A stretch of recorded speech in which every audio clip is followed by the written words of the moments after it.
እግዚአብሔር ይመስገን ካብ ሰላም ተረኸብና ምሸት ተምሲና አሜን አሜን።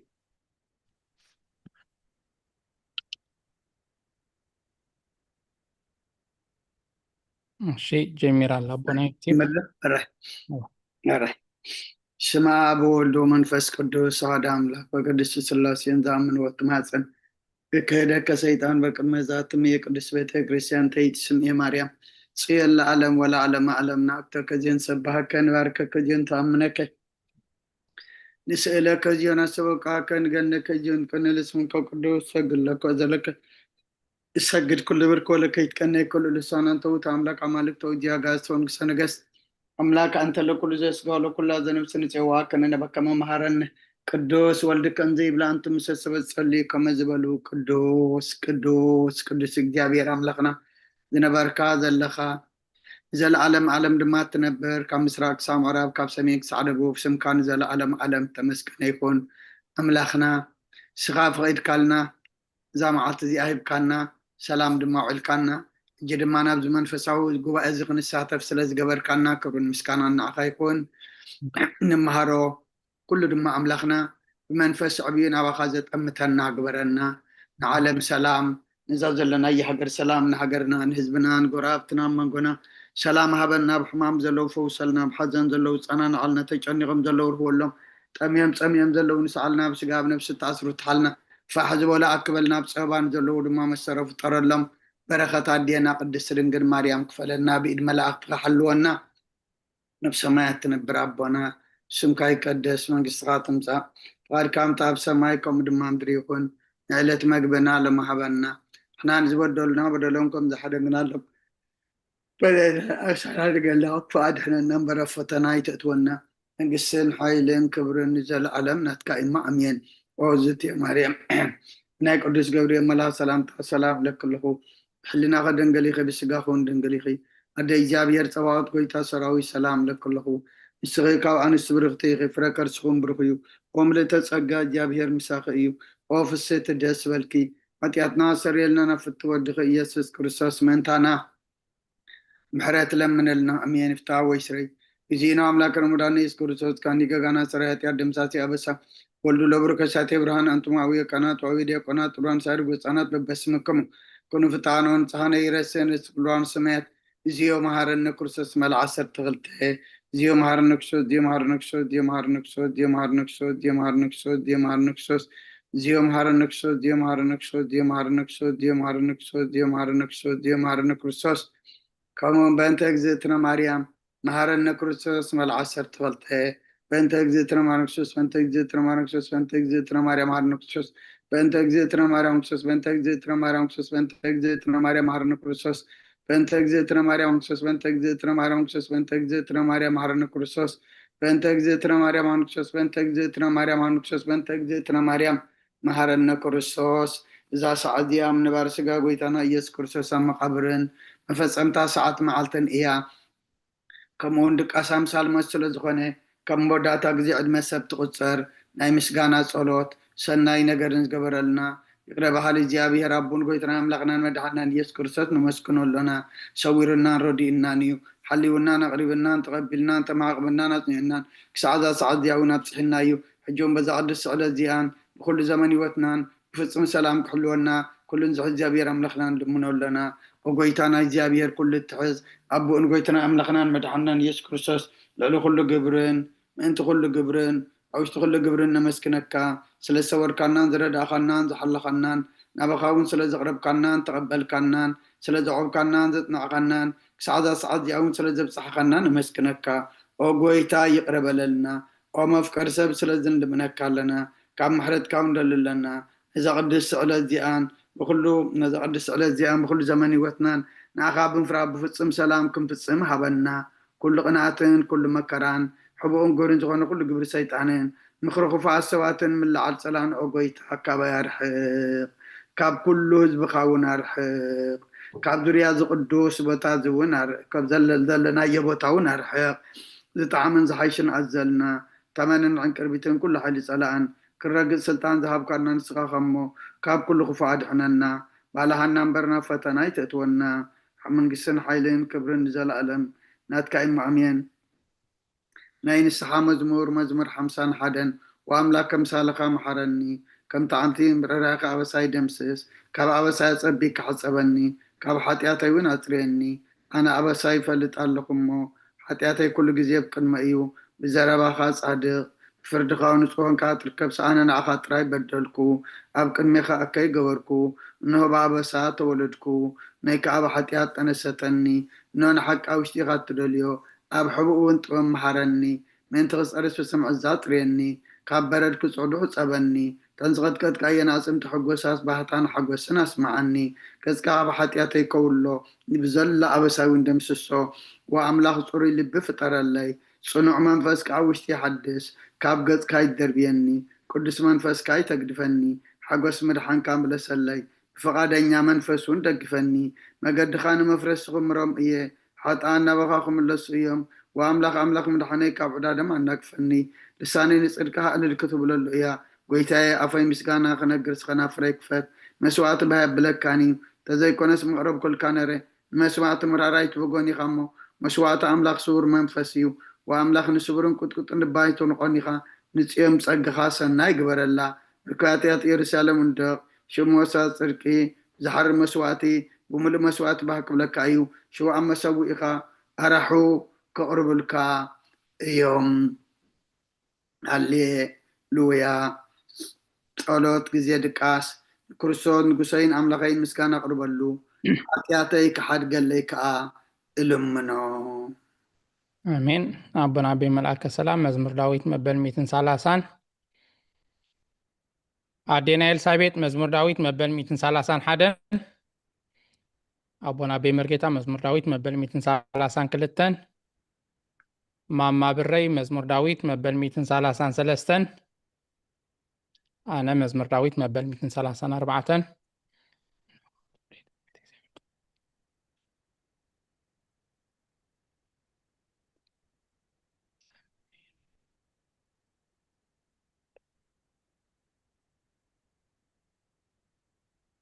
አቡነ አቤ መልአከ ሰላም መዝሙር ዳዊት መበል 137 አቡነ አቤ መርጌታ መዝሙር ዳዊት መበል 138 አዴና ኤልሳቤጥ መዝሙር ዳዊት መበል 141 ማማ ብረይ መዝሙር ዳዊት መበል 142 አነ መዝሙር ዳዊት መበል 146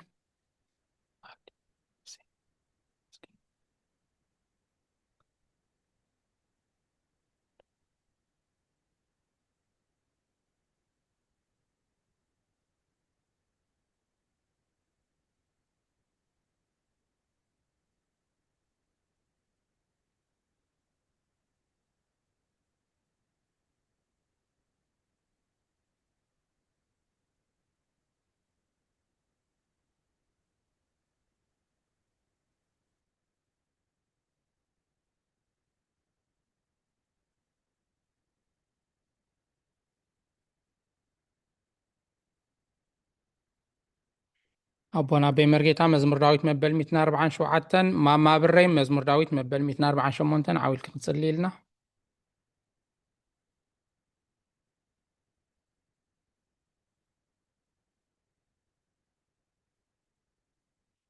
ድምፂ ተዓጽያ ትክላ ማማ ብረይ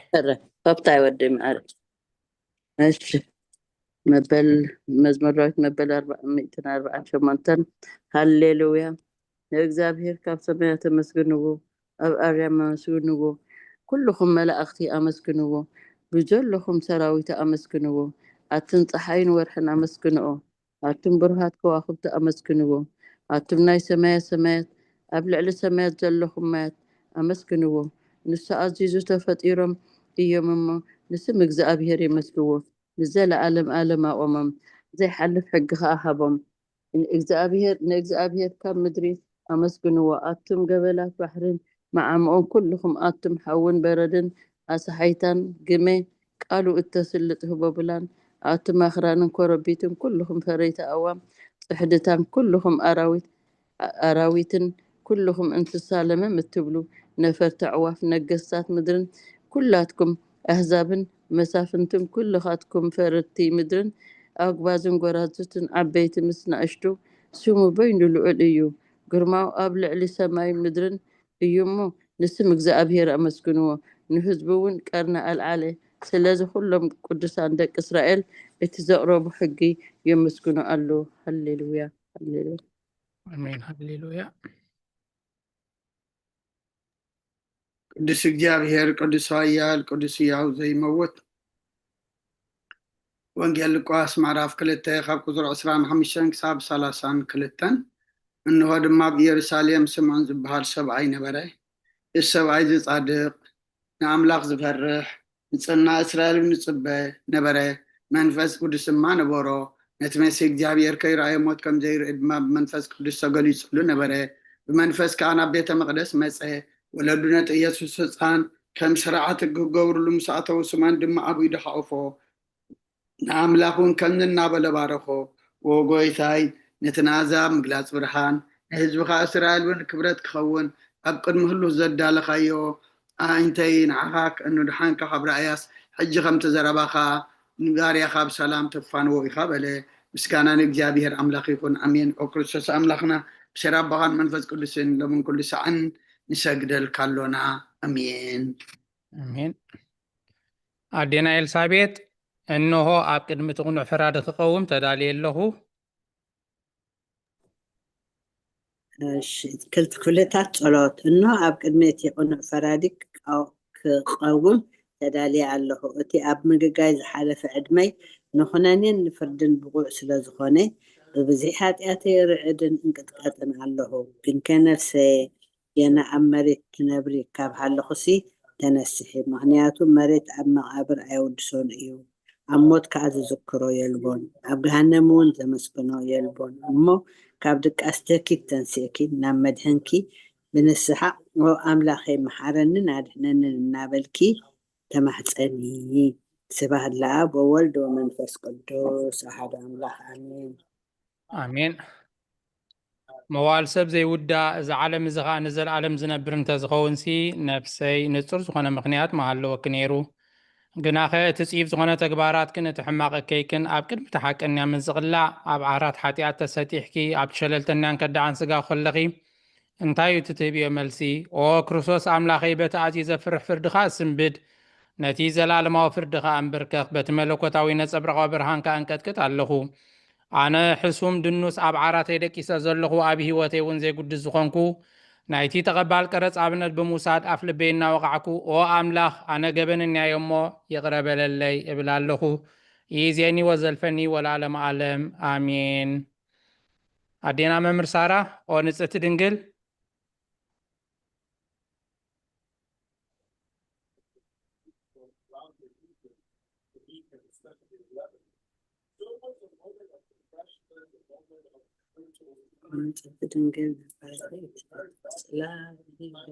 እሺ ማማ ብረይ ኦ ንጽሕቲ ድንግል أنا خم ببندو الرأي معي أوكي الرأي انبب معرتي انبب دحن ممر سارة مت يلا الرأي نو دحن هادين ينبوا نو أنبيبني رجاك يا حج أوكي أنا صحت دنقل نباري أخي تقول تفصل رديت كزرقهي نتي أب مجاي زحلفة أب هلنا كم عبل زجمات الكفو حسابات كبار هقيو نتاهم ممت نفسي بكنتونت أزيو حالواتات أفيو والومو ناب ጸሎትን ምንቅቃሕን ኣበግስያ ምክንያቱ ንስኺ ከዓሌትን ምህረት ትልምን ኣላይት ኣደን ኢኺ ኣደ ምንጭ ህይወት ንጉሰይን ኣምላኸይን ጎይታ ኢየሱስ ክርስቶስ ተስፋይ ኢኺ ኣሜን ኣሜን። ማማ ብረይ ኦ ጎይታ በዛለይቲ እዚኣ ንዓሞ ብዘይ ሓጢኣት ክንሓድር ኣለወና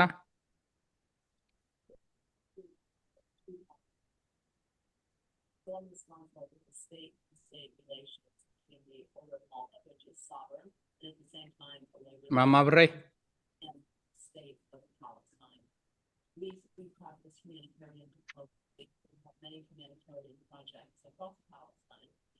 ማማ ብረይ ትሰምዐኒ እንድሕር ሃሊኺ ኦ ጎይታ በዛለይቲ እዚኣ ንዓሞ ብዘይ ሓጢኣት ክንሓድር ኣለወና እሺ ኣዴና ኤልሳቤጥ ኣቤት ኣንብብ ኣለናሳ كالأذان هو حرر ጸሎት ይቕፅል ኦኬ ኦ ጌታ በዛለይቲ እዚኣ ንዓ እሞ ብዘይ ሓጢአት ክንሓድር ሓልወና أملاخ أبوتاتنا نسخة بروخ إخا أملاخ أبوتاتنا نسخة بروخ إخا بركتك أزيو بزحيو قدسم كون زال عالم كبري زمولو إيو آمين وبيتا كمتي أباخا توكلنا يزولنا محرتك كمون تخلنا محرتك خمون تخنا محرتك خمون تخنا عينتي خلو نعاخا اصبايا علوا نسخا أبوان مقبت هبهم أو أملاخنان مدحانينان وتسفى كل وسنات مدري سمعنا وبيتا نسخا إخا كاب هبزي عليت إذي نزال عالم تدحننا تعقبنا آمين وبيتا بروخ إخا أمو فردخا محارني وبيتا بروخ إخا أمو أنتكاني حقنتك أرد عني وبيتا بروخ إخامو كبرخا أبرح اللي وبيتا محرتك نزال عالم ينبر وبيتا نعين تكبر إتكا كاب ولدو ناب ولدو نعقوبيي سلزخونكا أيتن تغني وبيتا نعاخا بديلي أيومو محارنن نفسي أدحنان نابلكو اصلع له اوغيتاي اباخا توكيله له امو ادحنني فقدك خغبرك محارني نسخه املاخي فالفالي حوت اخا برهانك دما انا برهان ببرهانك انا دما برهان النري محرتك كابتم يفلطخا كبرخا كاب قنعات لبي تمصا ጸጋን በረኸትን ምስጋናን بحقناتك أيو أو قدمي عالم زنبركان زل عالم التنبر زلوخان أبون ودل منفس قدسن نعاها مسقانان وداسين قرمان يقبع لومن كل ساعة زل عالم آمين ولعلقويتا باخان نأمانن نسمكان مذكارن سنائيمو محرتك الصباح حقنتك دما ليتي عزنتو آمين يغني الله آمين ممر سارة وداسي سلس قدس الرأي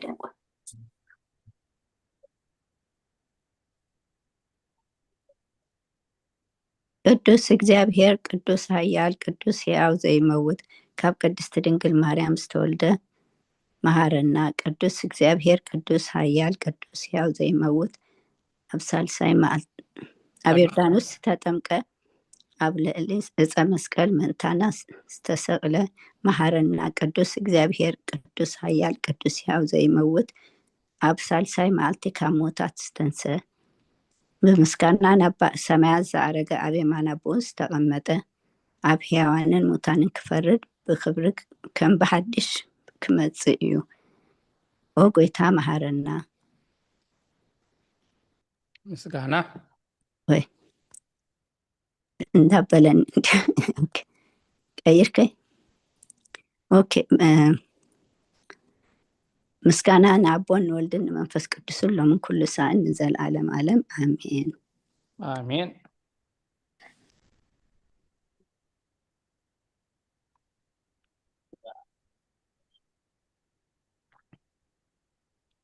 دمت تعاسياتكم على مثل النبونة ويقرأتا أوسلس قدوس محرنا أوسلس قدوس محرنا أوسلس قدوس محرنا أغويتا خطياتنا حدقلنا أغويتا بدنا يتسبسبلنا أغويتا أبسانا يقربلنا أغويتا نحمات زغاب صحيا مفوسا مغشان زغود بوتاتنا نديتاتنا نحواتنا نحاتنا كا أغويتا نتم زموت بوتاتنا نديتاتنا نحواتنا نحاتنا كعرف كا أوخاب كله أوخاب حاتيات نسخون كاغويتا محرنا أو كاب حاتيات نسخون كاغويتا ردعنا لما نخا تقبللنا كبرن مسكانان بفصم معرقن قدسنا نعخا يقبا أمين أغويتا محرنا أغويتا بارخنا أغويتا بقعات ورنا مسكانا كمزيلنا خنصلب سمايات نبر ربنا سمكاي قدس مقصرات مسخا فقاد كاغمتا بسماي كوم دمام دريخون علت مقبنا لو مهابنا نحنا نزودلنا بدلهم كم زحدقنا لهم بدلنا نحسانا ندقلنا كاكفاد احنا نمبر فتناي تأتونا من قسن حايلن ክብሪ ንዘለዓለም ናትካ ይማዕምየን ኦዝት የማርያም ብናይ ቅዱስ ገብርኤል መልአክ ሰላምታ ሰላም ለክለኹ ብሕልና ከድንግል ኢኺ ብስጋኹም ድንግል ኢኺ ኣደ እግዚኣብሔር ፀባዖት ጎይታ ሰራዊት ሰላም ለክለኹ ንስኺ ካብ ኣንስቲ ብርክቲ ኢኺ ፍረ ከርስኹም ብሩኽ እዩ ኦ ምልዕተ ጸጋ እግዚኣብሔር ምሳኺ እዩ ኦ ፍስሕቲ ደስ በልኪ ሓጢኣትና ሰሪየልና ናብ ፍቲ ወድኺ ኢየሱስ ክርስቶስ ምእንታና ምሕረት ለምንልና ኣሜን አሜን። ማማ ህይወት ምስጋና ንቅድስት ድንግል ማርያም። እሺ ቴንኪዩ ዲያቆና ምስጋና ንቅድስቲ ድንግል ማርያም ኦ ቅድስቲ ምልእቲ ጸጋ ኩሉ ግዜ ድንግል ዝኾንኪ ወላዲት ኣምላኽ ኣዲ ክርስቶስ ሰላም ንብለኪ ምእንቲ ሓጢኣትና ካሓድገልና ናብ ፍቑር ወድኺ ጸሎትና ኣዕርግልና ኢየሱስ ክርስቶስ ኣምላኽና ዝወለድክልና ቅድስቲ ድንግል ሰላም ንብለኪ ንሓጢኣት ነፍስና ሓዲጉ ክምሕረና ናብ ጎይታ ለምንልና ኦ ቅድስቲ ድንግል ማርያም ወላዲት ኣምላኽ ንዘርኢ ሰብ ምእንቲ ኣማላዲት ናብ ወድኺ ኢየሱስ ክርስቶስ ብሕድገት ሓጢኣትና ክጽግወና ለምንልና ኦ ጎይታ ሓቂ ኦ ናይ ሓቂ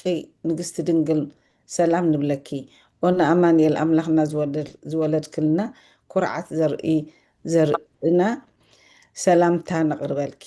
ኦ ድንግል ብጎይታና ኢየሱስ ክርስቶስ ዝተኣመነት ኣማላዲት ሓጢኣት ምእንቲ ክሓድገልና ተዘከርና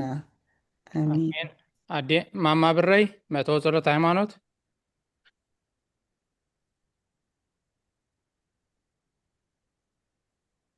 ድምፂ ኣብያ ህንድላ ዲያቆን ወደ ሕጂ ጽባቕ ኣለኺ ኣበየ ክንብብ መተው ጸሎት ሃይማኖት እሺ መእተው ጸሎተኛ ሃይማኖት ኦ ኣደ ሓቀኛ ብርሃን ነኽብረኪ ኦ ቅድስቲ ድንግል ወላዲት ኣምላኽ መድኃነ ዓለም ስለ ዝወለድክልና መፂእ ከዓ ንነፍስና ስለ ዘድሓና ነመስግነኪ ኦ ጉን ጎይታናን ንጉስናን መድሃንና ኢየሱስ ክርስቶስ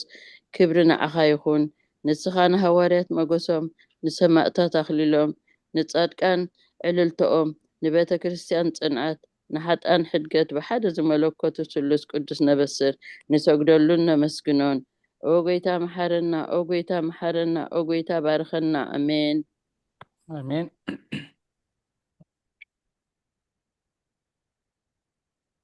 አቦይ መርጌታ ናይ ሃይማኖት ጸሎት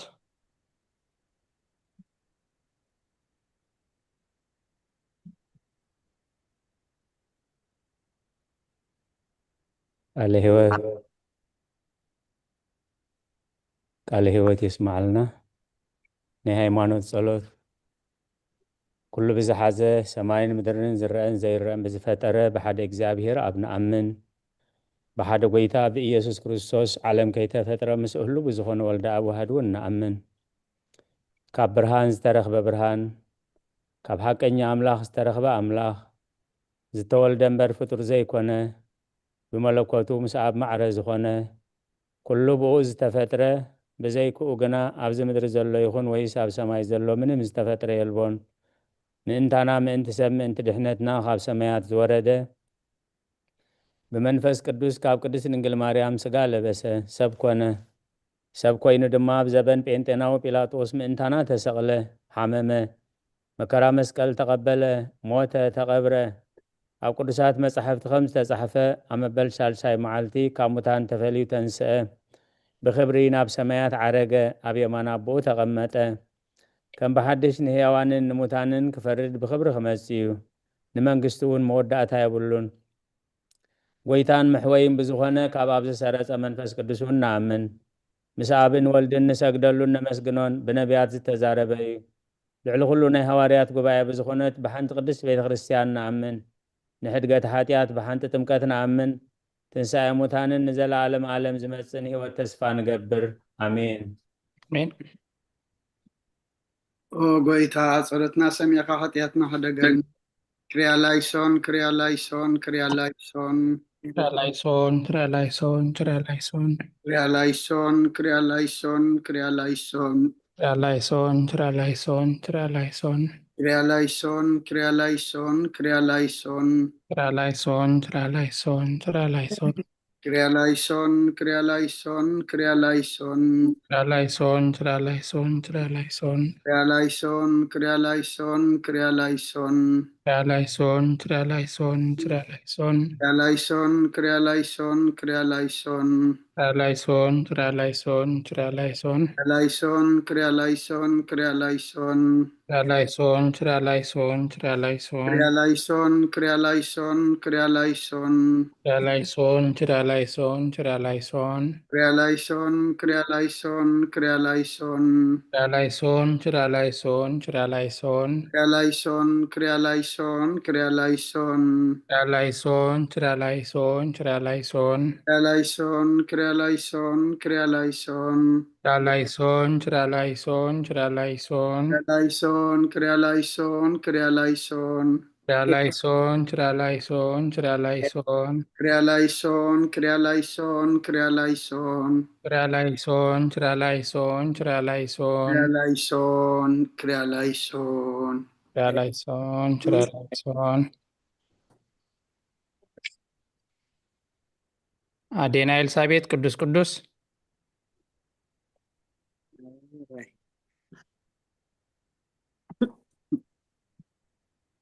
ቅዱስ ቅዱስ ቅዱስ እግዚአብሔር ጎይታ ሰራዊት ሰማይን ምድርን ብክብርኻን ብልክስኻን ሙሉኣት እየን። ኦ ንኩሉ እትመልኽ እግዚአብሔር ኣቦ መሓረና። ኦ ጎይታ ሰራዊት ኣምላኽ ሓይልታት ምሳና ሆን። ምክንያቱ ኣብ ግዜ ሽግርናን ጭንቀትናን ብዘይካኻ ረዳኢ የብል። ኦ ኣምላኽ ኣባና ሕደር ንበደልና ይቕርታን ምሕረትን ግበረልና። እቲ ብድልየትን ብዘይ ድልየትን ዝገበርናዮ እቲ ብፍላጥን ብዘይ ፍላጥን ዝሰራሕናዮ ስውርን ግሁድን ዝኾነ ሓጢኣትና ምእንቲ እቲ ኣብ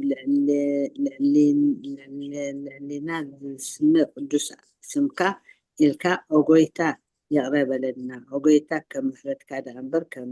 ተግባርና ኣይኹን። ኦጎይታ ብኑዓት ግብርካ በከመ ምሕረትከ አምላክነ ወአኮ በከመ አበሳነ በከመ ምሕረትከ አምላክነ ወአኮ በከመ አበሳነ በከመ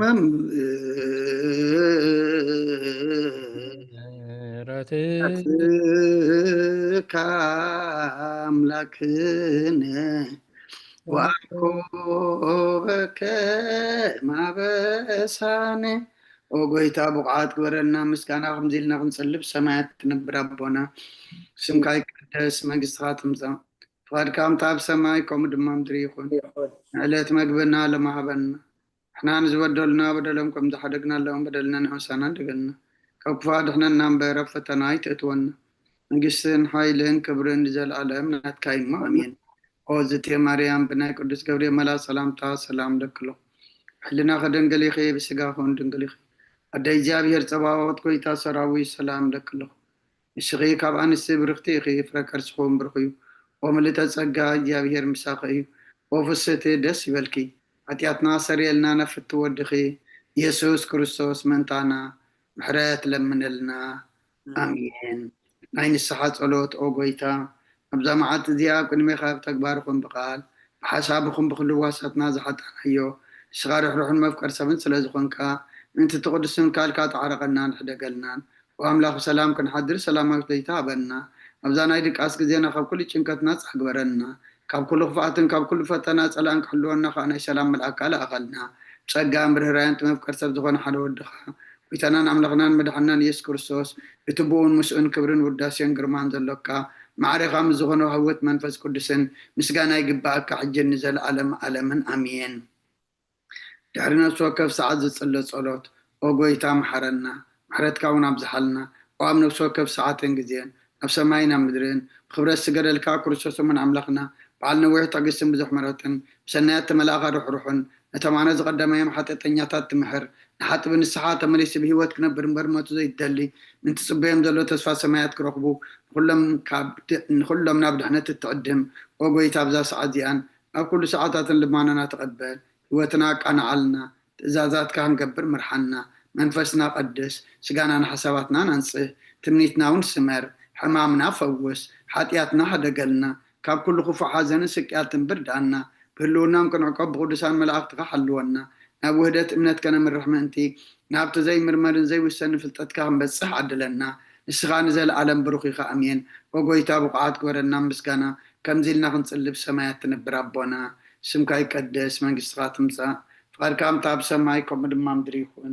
علت مقبنا لمحبنا احنا نزودولنا بدلهم زحدقنا لهم بدلنا نعوسنا لقلنا كفاد احنا نمبر فتناي تتونا من قسن حيلين كبرن نزل عالم نتكاين مع امين اوزت يا مريم بناي قدس جبريل ملا سلام تا سلام لك له حنا خدن قليخي بسقاخون دنقليخي عدي جابير صوات قويتا سراوي سلام لك له نسغي كاب عن سبرختيخي فركر سخون برخي او ملتا تصقا ازي ابيهر مساقي او فستي داسي بالكي حتيات ناصر يلنا نفتو ودخي يسوس كريستوس منتانا محرات لمن لنا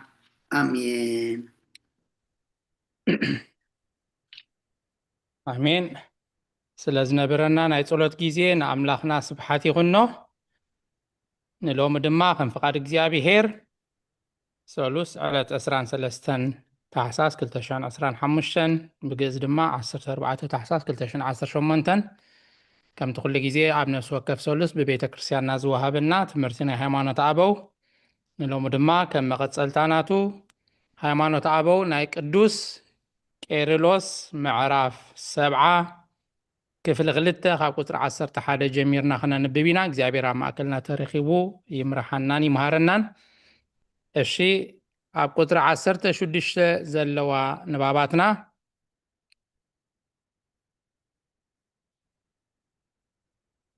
መምህር ሳራ ኦሪት ዘፍጥረት ምዕራፍ 18 ካብ ቁጥሪ 1 ክሳብ 6 ማማ ህይወት ትንቢት ኢሳይያስ ምዕራፍ 46 ቁጥሪ 4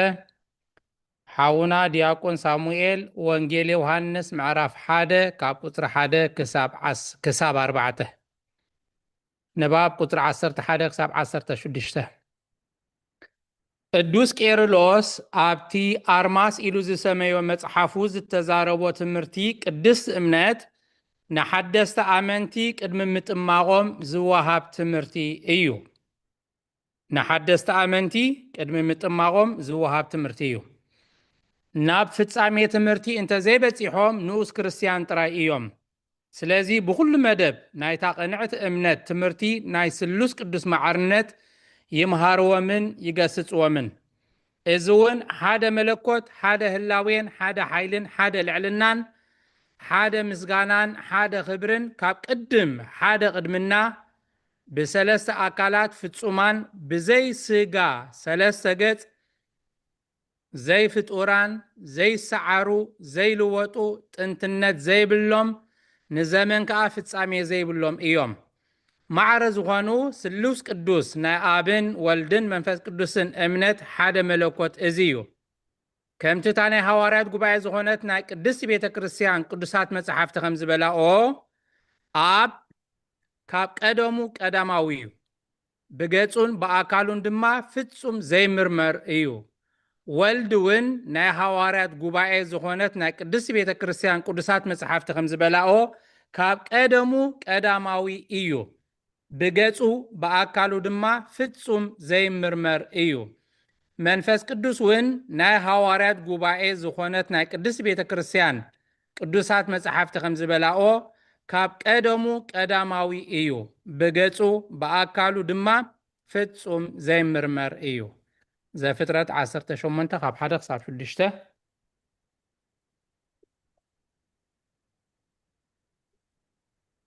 መምህር ሳራ ኣይሰማዕኹን ፀኒሐ ከውፅኣ ዶ ሕጂ እሺ ኦሪት ዘፍጥረት ምዕራፍ 18 ካብ 1 ክሳብ 6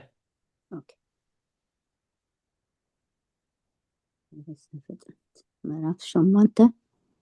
ምዕራፍ 18 ኦኬ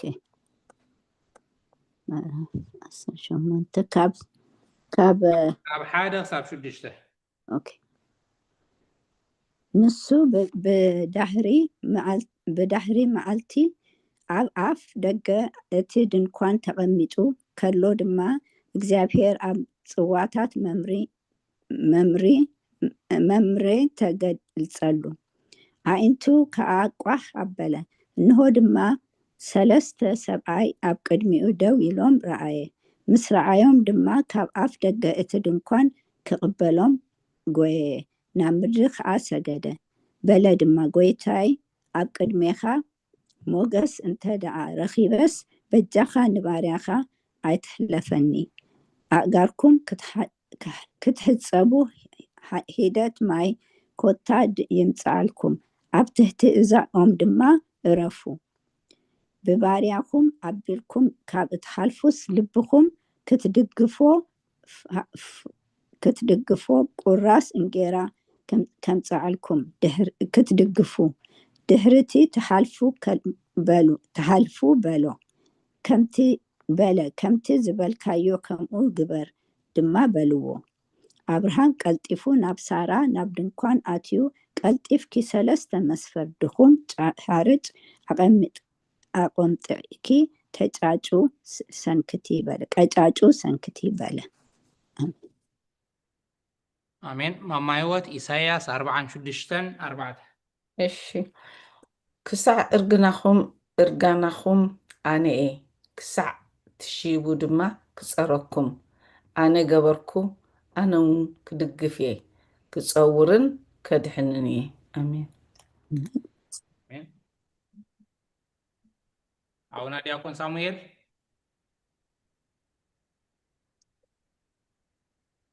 ዮሐንስ ወንጌል ዮሐንስ ምዕራፍ 1 ካብ 1 ክሳብ 4 ቃል ብመጀመርታ ነበረ እቲ ቃል ድማ ኣብ ኣምላኽ ነበረ እቲ ቃል እውን ኣምላኽ ነበረ እዚ ብመጀመርታ ኣብ ኣምላኽ ነበረ ብኡ ሁሉ ኾነ ካብቲ ዝኾነ ዘበለ ድማ ብዘይብኡ ዝኾነ የልቦን ህይወት ኣብኡ ነበረት እታ ህይወት ከዓ ብርሃን ሰብ ነበረት ኣሜን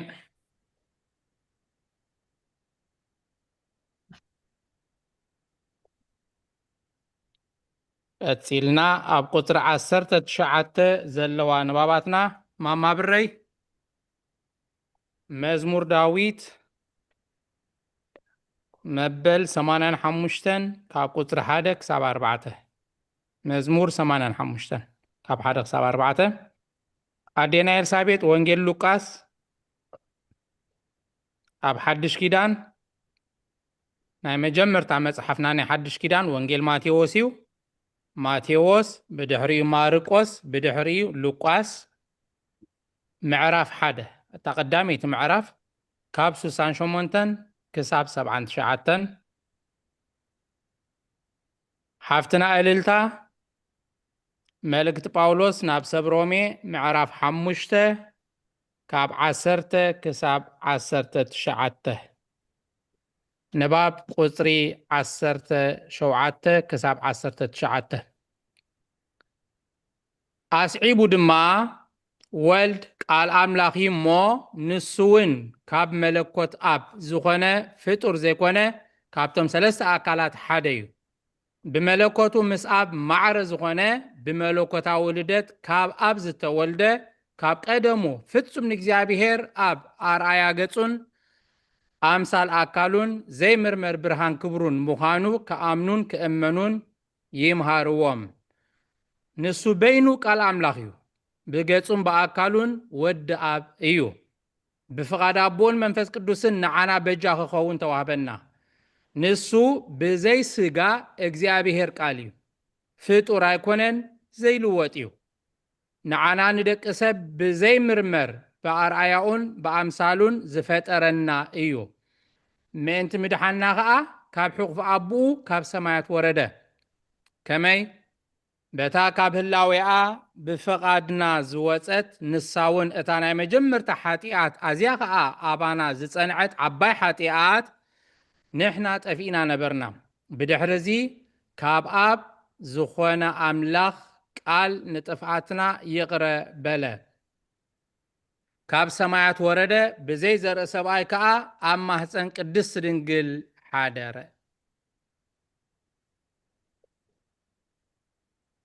ማማ ብረይ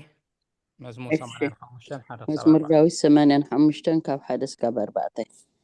ኦ እግዚአብሔር ንምድርኻ መጎስ ገበርካላ ንቤት ያዕቆብ ከኣምርኮ መለስካዮም ኣበሳ ህዝብኻ ሓደካ ንብዘሎ ሓጢኣቶም ከደንካ ሴላ ንኩሎም መዓትካ ኣርሓቅካሎም ካብ ንደት ቁጣዓኻ ተመለስካ ኦ ኣምላኽ ምድሓንካ ምለሰና ንኹራኻ እውን ካባና ኣትርፎ ኣሜን። ኣዴና ኤልሳቤጥ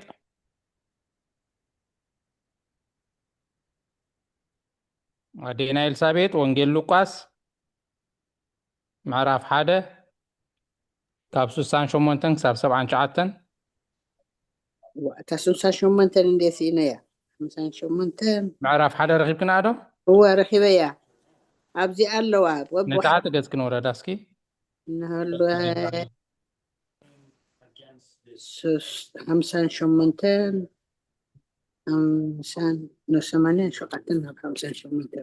ኣይነይ ድዩ 68 ንታሕቲ ውረዳ ኣብታ ትንቢት ዘካርያስ ትብል ኣርእስቲ ኦኬ 67 ትንቢት ኣራይ እጂ ትንቢት ነካ ጽቡቅ ጌርካ ሕጂ 60 እናሃለ 68 እብኸራይ ዳሓን ካብ 67 ጀምራ ልዕል ኢልክን ሓንቲ ቁፅሪ ንላዕል ኣራይ 67 ንዘካርያስ ኣቦ ዮሃንስ ድማ መንፈስ ቅዱስ መልኦ ከምዚ ኢሉ እውን ተነበየ 68 ድማ ንህዝቡ ስለ ዝበፅሖምን ዝተበጀዎምን እግዚአብሔር ኣምላኽ እስራኤል ይባረኽ ከምቲ ካብ ጥንቲ ሒዙ በኣፍ እቶም ቅዱሳን ነቢያት ተዛረቦ ኣብ ቤት ዳዊት ባርያኡ ሓይሊ ምድሓን ኣተንሰኣልና ካብ ጸላእትናን ካብ ኢድ ኩሎም እቶም ዘጻረሩናን ኣድሓንና ምስ ኣቦታትና ምሕረት ክገብር ነቲ ቅዱስ ኪዳኑ ዘከሮ እዚ እቲ ነቦና ኣብርሃም ዝመሓለሉ ማሕላ እዩ ካብ ኢድ ጸላእትና ኣድሒንና ብዘይ ፍርሓት ምእንቲ ከነምልኾ ብኩሉ ዘመን ሕይወትና ከዓ ኣብ ቅድሚኡ ብቅድስናን ብጽድቅናን ምእንቲ ክንነብር እታ ህፃን እውን መገዲ ልዑል ክትፀርግ ቅድሚ ጎይታ ክትከይድ ኢኻ እሞ ኣታ ህፃን ክትከይድ ኢኻ እሞ ናይቲ ልዑል ነቢይ ተባሂልካ ክትስመዕ ኢኻ ንህዝቡ ናይ ሓጢኣቶም ህድገት ዝረኽብሉ ናይ ድሕነት ፍልጠት ክትህብ ኢኻ በቲ ለውሃት ምሕረት ኣምላኽና ኣብ ላዕሊ ፀሓይ በሪቑ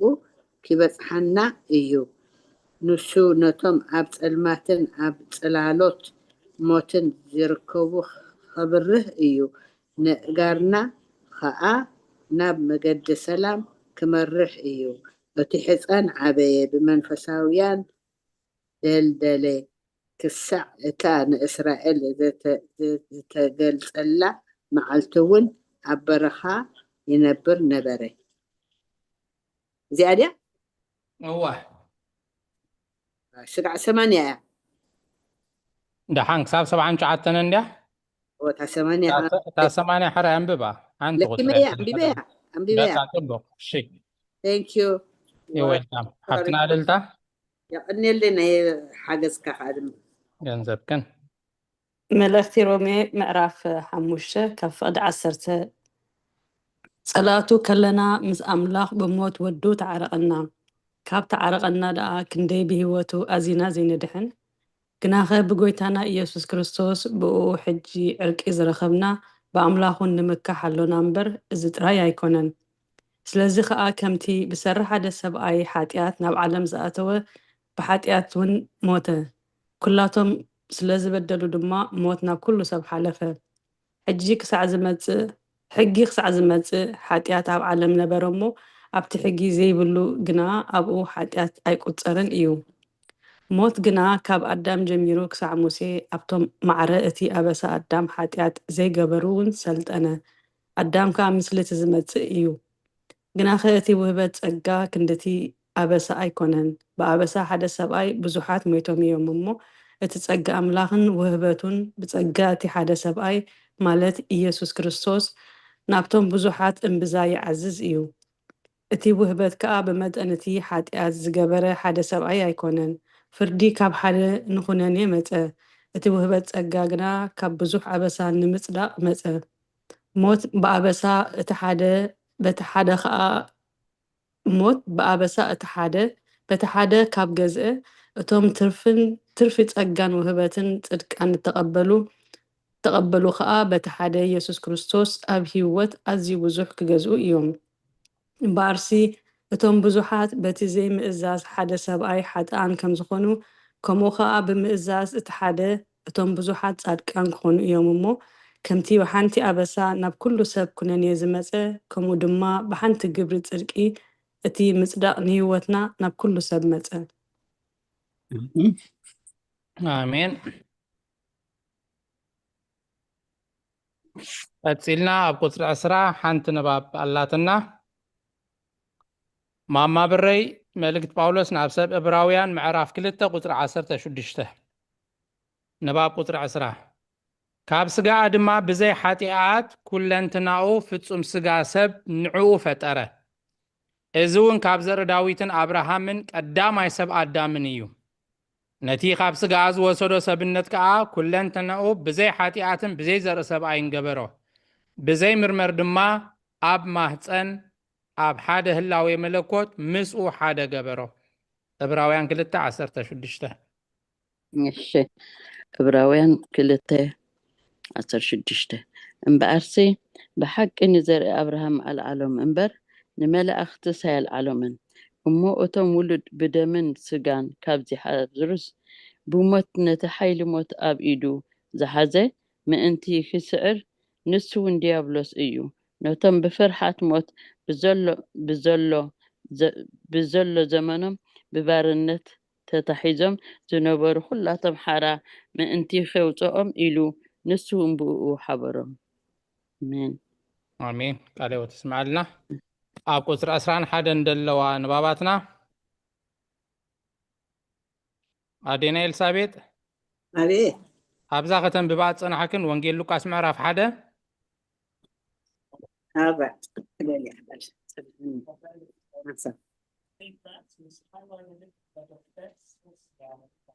ልዕል ኢልክን ካብ ቁፅሪ 42 ክሳብ 52 መምህር ሳራ ዕብራውያን ምዕራፍ 1 ካብ 2 ክሳብ 4 ዕብራውያን 1 ካብ 2 ክሳብ 4 ወንጌል ሉቃስ ሓደ ኮይናሲ እንታይ ሓዝበልካኒ ካብ 42 ክሳብ 52 ንባብ ቁፅሪ 11 ብዘይ ምርመር ምስጢር ከዓ ከማና ኣብ ማህፀን ክጥነስ ተዓገሰ። ከም ሰብ ኣብ ማህፀን እናሃለወ ግና ንሱ ንኩሉ ሰማያትን ምድርን ትሕቲ ምድርን ብህላዌ መለኮቱ ምሉእ እዩ። ብዘይ ንገርን ብዘይ ምርመርን ክብሩ ከዓ ኣብ የማን ኣብ ይነብር። ናይ ህይወት እስትንፋስ ዘለዎም ኩሎም ፍጡራን እቶም ኣብ ላዕሊ ዘለውን ኣብ ታሕቲ ዘለውን ኣብ ኢዱ እዮም። ከምቲ መለኮታዊ ስልጣኑ ከኣልን ገባርን ስለ ዝኾነ ከዓ ንኩሎም ይእዝዞም። ዕብራውያን ምዕራፍ 1 ካብ ቁጥሪ ቅድም ኣዴና ኤልሳቤጥ ወንጌል ሉቃስ ምዕራፍ 1 ካብ 42 ክሳብ 52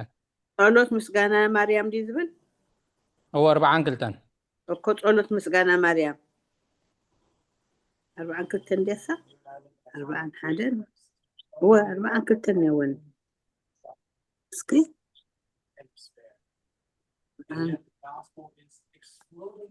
بعبي دمፅውን ዓዊላ በለት 41 هو بعبي دمፅውን ዓዊላ ንስኺ ካብ ኣንስቲ ተባረኪ ኢኺ እቲ ካባኺ ዝውለድ ህፃንውን ተባረኸ እዩ። ኣደ ጎይታይ ናባይ ክትመፂኸ እዚ ካበይ ኮነለይ እንሆ ድምፂ ሰላምታኺ መሰምዐ እቲ ህፃን ኣብ ከርሰይ ብሓጎስ ተሰራሰረ እቲ ካብ እግዚኣብሔር ዝተነገረኪ ቃል ከም ዝፍፀም ስለ ዝኣመንኪ ብፅእቲ ኢኺ በለ። ጸሎት ምስጋና ማርያም ማርያም ድማ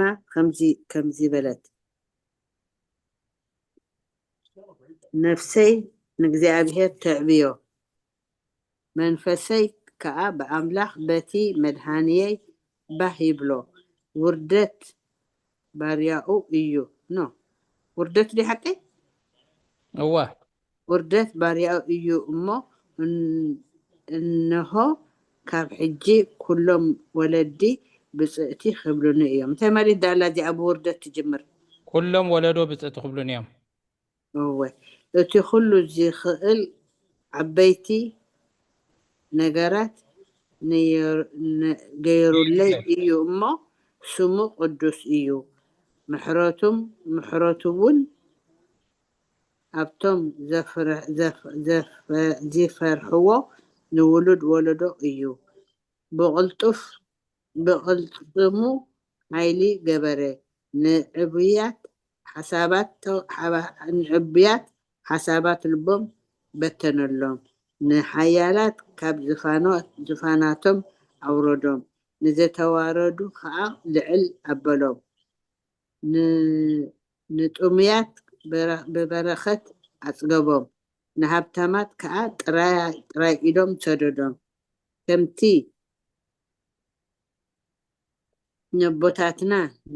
ነቦታትና ንኣብርሃምን ንዘርኡን ዝነገሮም ንዘለዓለም ምሕረቱ እናዘከረ ንእስራኤል ባርያኡ ተቐበሎም ማርያም ከዓ ንሰለስተ ወርሒ ዝኣክል ምስ ኤልሳቤጥ ተቐሚጣ ብድሕሪኡ ናብ ቤታ ተመልሰት ኢሉ ይቕፅል ድዩ ኣሌዎ ተስማዓልና መምህር ሳራ ዕብራውያን 1 ካብ 2 ክሳብ 4 ካብ ሓደ ዶ ክጅምራ ተሃሳብ ፅቡቅ ክመፅእ ኣምላኽ ብዙሕ ሳህን ብብዙሕ መገድን ቀደም ንቦታትና ብነቢያት ገይሩ ምስ ተዛረቦም ኣብዘን ዳሕሮት መዓልትታት ንዓና በቲ ወራሲ ኩሉ ዝገበሮ ብኡን ዓለም ዝተፈጥረ ወዱ ገይሩ ተዛረበና ንሱ ናይ ክብሩ ነፀብራቅን ቅርፂ ባህርዮን ኩሉ ከሎ ኩሉ እውን ብሃይሊ ቃል ፀዊሩ ከሎስ ምንፃሕ ሓጢኣትና ምስ ገበረ ኣብ ላዕሊ ኣብ የማን ግርማ ተቐመጠ ካብቶም መላእክቲ ብዙሕ ዝበልፅ ስም ብዝወረሶ መጠን ክሳብ ክንድዚ ካባታቶም በለፀ ኣሜን ኣሜን ኣብ ቁጥሪ 22 ዘላ ንባብና ማማ ህይወት ወንጌል ዮሃንስ ምዕራፍ 14 ቁጥሪ 10 ወልድ ኣብ ማህፀን ድንግል ሓዲሩ ከለውን ብሓደ ህላዌ መለኮት ምስ ኣቦኡ ኣብ ሰማይ ኮነ ኣብ ምድሪ ህልዊ እሞ ምስቲ ብዘይ ሓጢኣት ኣብ ማህፀን ድንግል ኩለንተናኦ ስጋ ኮይኑ ዝተፈጥረ ሰብነት ከዓ ብዘይ ምርመር ኣብ ሓደ ህላዌ መለኮት ንዘለዓለም ሓደ እዩ ወንጌል ዮሃንስ 14:10 እሺ ኣነ ኣብ ኣቦ ከም ዘለኹ ኣቦውን ኣባይ ከም ዘሎ ዶ ኣይተኣምንን ኢኻ እቲ ኣባይ ዘሎ ኣቦ ባዕሉ እዩ ግብርታቱ ዝገብር ዘሎ እምበር እዚ ንዓኻትኩም ዝነግረኩም ዘለኹ ዘረባስ ካብ ርእሰይ ኣይኮነን ዝዛረቦ ዘለኹ ኦኬ ኣብ ቁጥሪ 23 ዘላ ንባብና ትንቢት ሚልክያስ 3:6 ሓውና ዲያቆን ሳሙኤል ትንቢት ሚልክያስ 3:6 ንባብ ቁጥሪ 13 ንሳ ንዕኡ ብስጋ ወለደቶ ዳግም ከዓ ብስጋ ንዕኡ በጭረቕቲ ጠቕለልዎን ከም ንእሽቶ ህፃን ወዲ ሰብ ከዓ ኣብ መብልዕ ማላ ደቀስዎን ዳግም ንባዕሉ ካብ ልዕልንኡን ጎይትነቱን ዘይልወጥ ኣምላኽ ክኸውን ከሎ ካብ ኣጥባት ድንግል ፀባ ጠበወ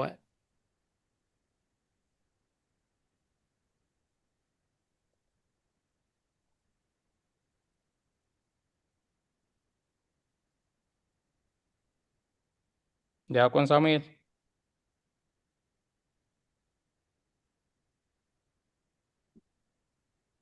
ዲያቆን ሀው ሚልኪያስ 3:6 ሚልክያስ 3:6 ሚልክያስ 3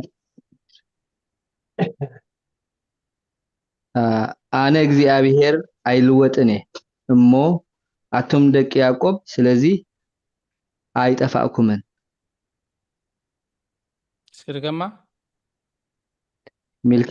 ሚልክያስ 3:6 አነ እግዚአብሔር አይልወጥኔ እሞ አቶም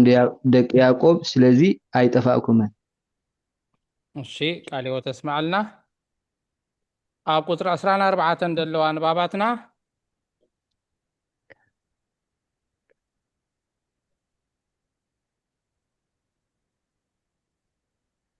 ሓፍትና እልልታ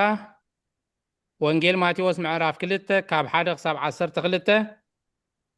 ማማ ብረይ ወንጌል ሉቃስ ምዕራፍ 2 ካብ 6 ክሳብ 24 ንባብ ቁጥሪ 24 ኣምላኽ ስለ ዝኾነ ሰብ ጥበብ ሰገድሉ መላእኽቲ ኣመስገንዎ ሰብ ጥበብ ከዓ ኣምላኽ ስለ ዝኾነ ገጸ በረከት ኣቕረቡሉ ከም ሰብ ብስርዓት ስጋ ተገዝረ ከም ሰብ ድማ ምእንታኡ መስዋዕቲ ኣቕረቡ ወንጌል ማቴዎስ ምዕራፍ 2 ካብ ፍቕዲ 1 ክሳብ 12 እሺ ኢየሱስ ብዘመን ንጉስ ሄሮዶስ ኣብ ቤተልሔም ናይ ይሁዳ ምስ ተወልደ እነሆ ሰብ ጥበብ እቲ ተወልደ ንጉስ ኣይሁድ ኣበይ ኣሎ ኮኸቡ ኣብ ምብራቕ ርኢና እሞ ክንሰግደሉ መፂና እናበሉ ካብ ምብራቕ ናብ ኢየሩሳሌም መፁ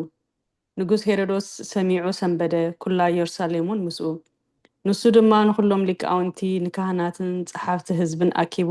ክርስቶስ ኣበይ እዩ ዝውለድ ኢሉ ሓተቶም ንሳቶም ከዓ እቲ ቤተልሔም ምድሪ ይሁዳ ንህዝበይ እስራኤል ዝሕሉ ሽም ካባኺ ክወፅእ እዩ እሞ ካብ ሽማምንቲ ይሁዳ ከተዋይ ክትነስን ኢኺ ዝብል ጽሑፍ እዩ እሞ ኣብ ቤተልሔም ናይ ይሁዳ እዩ በልዎ ድሕሪዚ ሄሮዶስ ንሰብ ጥበብ ብሕቡእ ፀውዖም ካባታቶም ድማ ዘመን እቲ ተራእዮም ኮኸብ ኣጸቢቑ ተረድአ ናብ ቤተልሔም ድማ ሰደዶም ኬድኩም ብዛዕባ እቲ ህፃን ኣርጊፅኩም መርምሩ ምስ ረኸብኩምዎ ኣነ ከዓ መፅየ ክሰግድሉ ኣፍልጡኒ ይበሎም ንሳቶም ከዓ ካብ ንጉስ ሰሚዖም ከዱ እንሆ እቲ ኣብ ምብራቕ ዝረኣይዎ ኮኸብ ኣብ ልዕሊ እቲ ህፃን ዘለዋ ቦታ መፂኡ ዶ ክሳዕ ዝብል መርሖም እቲ ኮኸብ ምስ ረኣይዎ ኣዝዮም ብዙሕ ሓጎስ ተሓጎሱ ናብ ቤት ኣትዮም ነቲ ህፃን ምስ ማርያም ኣዲኡ ረኣይዎ ፍግም ኢሎም ድማ ሰገድሉ ሳጹኖም ከፊቶም ከዓ ወርቅን ዕጣንን ከርበን ገጸ በረከት ሃብዎ ናብ ሄሮዶስ ከይምለሱ ብሕልሚ ምስ ተረኣዮም ድማ ብኻልእ መገዲ ናብ ሃገሮም ተመልሱ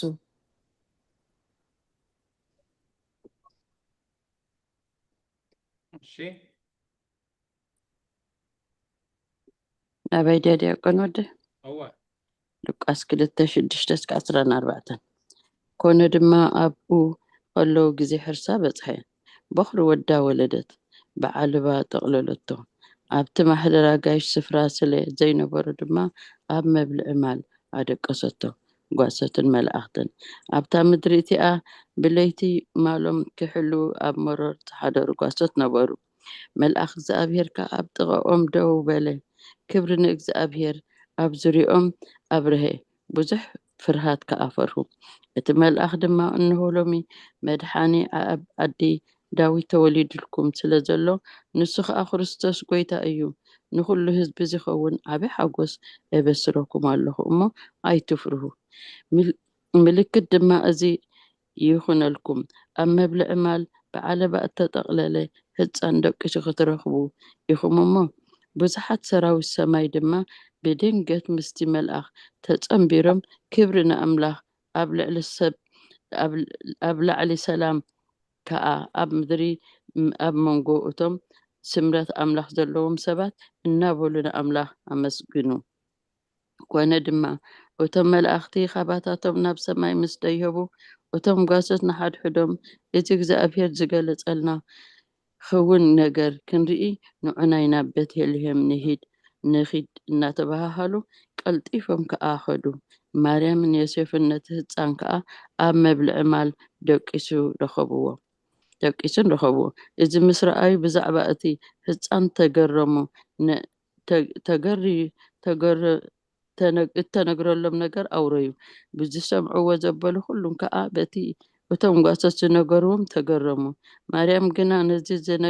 ነገርዚ ኩሉ ኣብ ልባ ተዋህልሎ ተሓስቦን ነበረት እቶም ጓሶት ድማ ከምቲ እተባህሎም በቲ ዝሰምዕዎን ዝረኣይዎን ኩሉ ንኣምላኽ እናኽበሩን እናወደሱን ተመልሱ ግዝረት ኢየሱስ ሂገዝዎም 8 መዓልቲ ምስ መልአ ድማ ከምቲ መልኣኽ ኣብ ከርሲ ከይተሃንፀ ከሎ ዝሰመዮ ስሙ ኢየሱስ ኢሎም ሰመይዎ ከምቲ ሕጊ ሙሴ ብመዓልትታት ምንጻሖም ምስ መልአ ከምቲ ኣብ ሕጊ እግዚአብሔር ማህፀን ወላዲቱ ዝኸፈተ ዘበለ ተባዕታይ ንእግዚአብሔር እተቀደሰ ይበሃል ኢሉ እተጻሕፈ ከምዚ ኣብ ሕጊ እግዚአብሔር እተባህለ ከዓ ክልተ ባርዮቶ ወይስ ክልተ ጫጩት ርግቢ መስዋዕቲ ምእንቲ ክህቡ ኣብ ቅድሚ እግዚአብሔር ከቆሞም ናብ ኢየሩሳሌም ወሰድዎም አሜን ናይ መወዳእታ ንባብና ቁጥሪ 15 ከነንብብ ኢና ኣዴና ኤልሳቤጥ ሕጂ እውን ወንጌል ሉቃስ ምዕራፍ 1 መፅያላ ኣብታ ዓንተወይ ዘንበብክንኣ ካብ 42 ኣንቢብክን ነርክን ሕጂ ከዓ ንላዕሊ ምልስ ኢልክን ካብ ቁጥሪ 26 ክሳብ 36 ካብ ቁጥሪ 26 ክሳብ 36 ሉቃስ እወ ወንጌል ሉቃስ ምዕራፍ 1 እታ ናይ ዓንተወያ ክልተ ግዜ ኣንቢብክና ኢኸን ምዕራፍ 1 ብስራት ልደት ኢየሱስ እያ ትብል እዚኣ ከዓ ብሻድሸይቲ ወርሒ ገብርኤል መልኣኽ ናብ ናዝሬት ትበሃል ዓዲ ገሊላ ናብ ሓንቲ ድንግል ካብ ኣምላኽ ተላእከ ኢላ እያ ትጅምር እሺ መምህር ሳራ ወንጌል ሉቃስ ምዕራፍ 2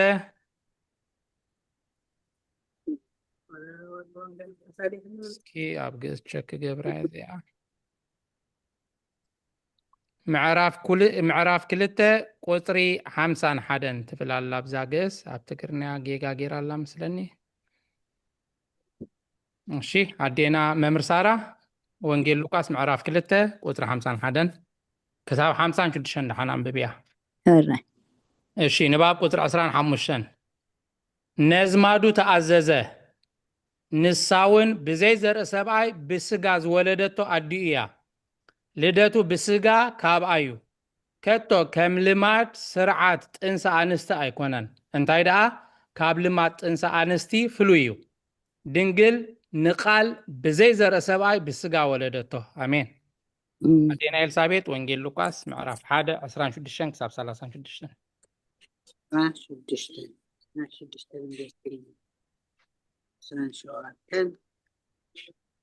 ماتيوس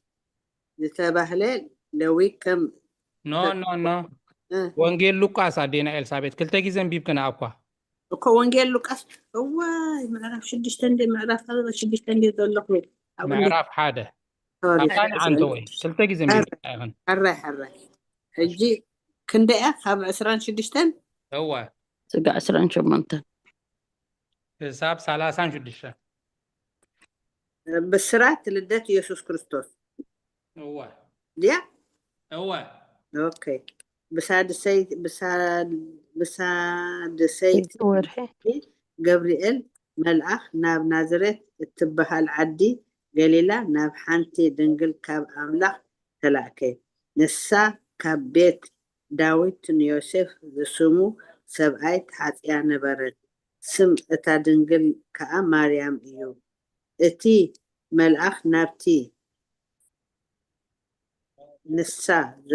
زنبرتو اتيو سلام ناخي ام ليت تتقى እግዚአብሔር መሳኺ እዩ ንስኺ ካብ ኣንስቲ ተባረኪ ኢኺ በላ ንሳ ድማ ምስ ረኣየቶ በቲ ቃሉ ኣዝያ ሰንበደት እዚ ከምዚ ዝበለ ሰላምታስ እንታይ ኮን ይኸውን ኢላ እውን ሓሰበት እቲ መልኣኽ ከዓ ማርያም ኣብ ቅድሚ ኣምላኽ ጸጋ ረኺብኪ ኢኺ እሞ ኣይትፍርሒ እንሆ ክትጠንሲ ወዲ እውን ክትወልዲ ስሙ ከዓ ኢየሱስ ክትሰምዮ ኢኺ ንሱ ዓብይ ክኸውን ወዲ እቲ ልዑል እውን ክበሃል እዩ እግዚኣብሔር ኣምላኽ ድማ ዙፋኑ ኣቦኡ ዳዊት ክህቦ እዩ ዝፋን ኣቦኡ ዳዊት ክህቦ እዩ ንሱ ኣብ ህዝቢ እስራኤል ንዘለዓለም ክነግስ እዩ መንግስቱ ከዓ መወዳእታ የብሉን በላ ማርያም ድማ ነቲ መልኣኽ ኣነ ድንግል እየ እዚ ነገር እዚ ከመይ ኢሉ ክኸውን ይኽእል በለቶ እቲ መልኣኽ መሊሱ መንፈስ ቅዱስ ኣባኺ ክወርድ እዩ ሓይሊ ልዑል እውን ከጽልለልኪ እዩ ስለዚ ከዓ እቲ ካባኺ ዝውለድ ቅዱስ ወዲ ኣምላኽ ክበሃል እዩ እነ ኤልሳቤጥ እነሆ ኤልሳቤጥ ሆ የብላን እነ ሓራይ እምበኣር ሆ ግን የብላን እነሆ ኤልሳቤጥ እታ ዘውመድኪ እኳ ኣብ እርግናዓ ወዲ ጠኒሳ ኣላ ነታ መኻን እትበሃል እዚ ሳድሳይ ወርሓ እዩ ከመይ ንእግዚኣብሔር ዝሰኣኖ ነገር የልቦን በላ ማርያም ድማ እኒኹ ኣነ ማርያም እግዚኣብሔር እየ እሞ ከምቲ ዝበልካኒ ይኹነለን በለቶ ብድሕሪዚ እቲ መልኣኽ ካብኣ ኸደ ሳዲ ሓቂ ካሊኦ ተስማዕልና ኣሜን ኣሜን ይቐኒለ ሉቃስ 2 ወንጌል ሉቃስ 2:51-52 ምሳታቶም ወሪዱ ናብ ናዝሬት መፀ ይእዘዞምን ነበረ ኣዲኡ ድማ ነዚ ኩሉ ነገር ኣብ ልባ ተዋህልሎ ነበረት ኢየሱስ ከዓ ኣብ ቅድሚ ኣምላኽን ሰብን ብጥበብን ብቁመትን ብጸጋን ዓበየ ኣሜን ኣሜን ስለዝነበረና ናይ ንባብ ጊዜ ንኣምላኽና ክብርን ምስጋናን ይብፅሓዮ ሎሚ እግዚኣብሔር ረዲእና ሃይማኖት ኣበው ናይ ቅዱስ ቄርሎስ ምዕራፍ 7 ክፍሊ 2 ካብ ቁጥሪ 11 ክሳብ ቁጥሪ 25 ኣንቢብና ኣለና ሕጂ ድማ ከምቲ ልሙድ ከም ፍቃድ ኣምላኽ ካብ ጉባኤ መዝሙር ክህልወና እዩ መዝሙር መን ዝምረልና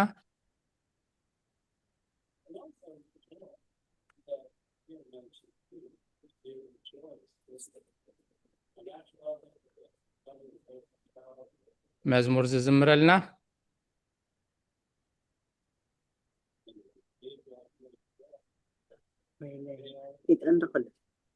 ሓፍትና እልልታሺ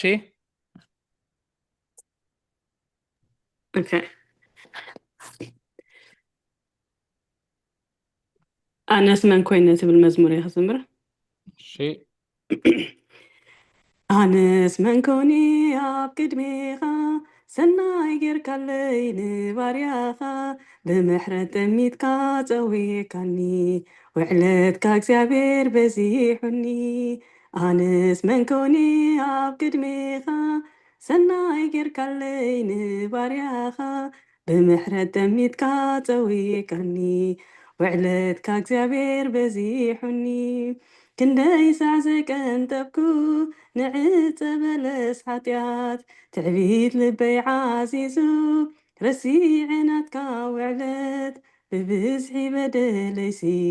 ክውሕደኒ እኳ ምሟት ፍቕርኻ ኣብፂሑኒ ኣርእዩኒ ዛ ሰዓት ከም ምሕረትካ እዩ ጎይታ ከም ምሕረትካ እዩ ጎይታ ከም ምሕረትካ እዩ ጎይታ ከም በደለይ ኣይኮነን ኣነስ መን ኮነ ኣብ ቅድሜኻ ሰናይ ጌርካለይ ንባርያኻ ብምሕረት ጠሚትካ ፀዊዕካኒ ውዕለትካ እግዚኣብሔር በዚሑኒ ንምሕረታውያት ልበይ ንስኻ ኢኻ ሰማዒ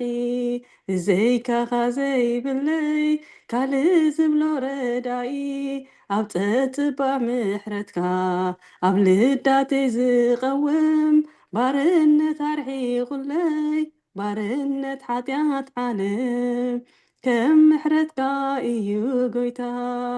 ከም ምሕረትካ እዩ ጎይታ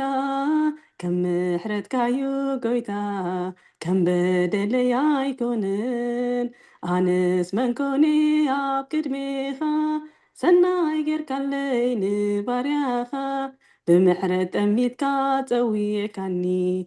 وعلتك እግዚአብሔር በዚሑኒ ንዓይ ንጓሳ ባጊ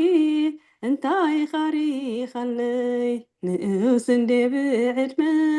ንዑኽን ብኣሕዋተይ ቅባት ካፍሲስካለይ ንህይወተይ ቀይርካ ሰማዕ ጸሎት ሕታት ኣምላኸይ ርህሩህ ኢኻ ከም ምሕረትካ እዩ ጎይታ كم محرتك يوغويتا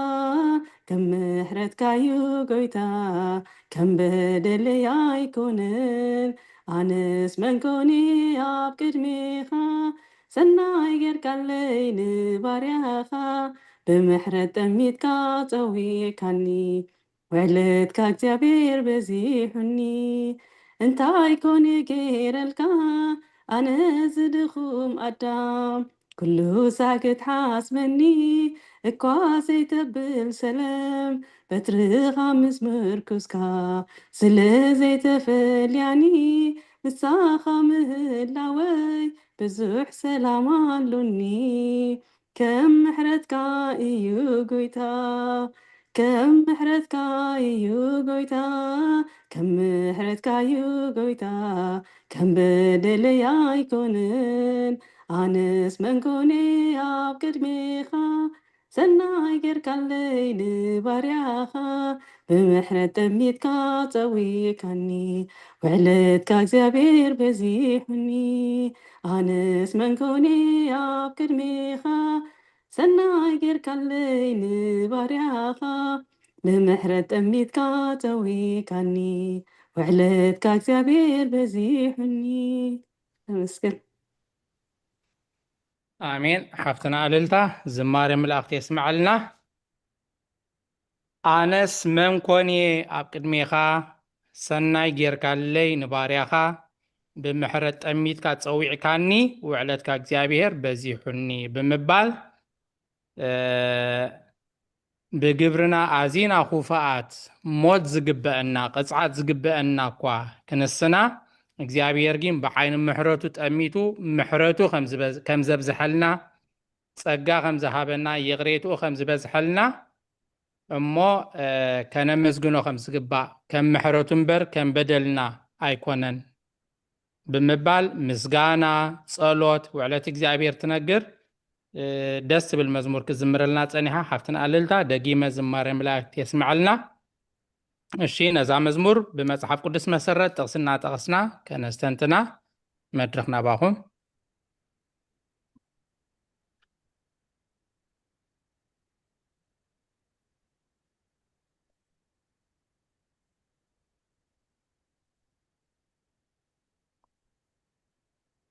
ኣነስ መን ኮነ ብቅድሜኻ እያ ክትብል ጸኒሓ ምሕረት ዘይግበአኒ ሞት ዝግበአኒ እዩ ክትብል ጸኒሓ ሰናይ ጌርካለይ ንባርያኻ ምንም ዘይኮንኩ ክንሰይ ኣብ ቅድሜኻ በደለኛ ክንሰይ ግን ሰናይ ጌርካለይ ብምሕረት ጠሚትካ ፀዊዕካኒ ውዕለትካ እግዚአብሔር በዚሕኒ ናይ ዳዊት ዛንታውን ክንሰምዓ ፀኒሕና ኣብቲ መንጎ መዝሙር ንኡስ ክንሰይ ከምዚ ክንሰይ ካብ ጉስነት ሓሪኻ ከይነዓቕካ ከምዚ ጌርካ ፀዊዕካኒ ብምባል ናይ ካልኦት ቅዱሳን ኣብነት ብምጥቃስ ምስ ሂወትና እናተኣሳሰረት እያ ትነግረና እታ መዝሙር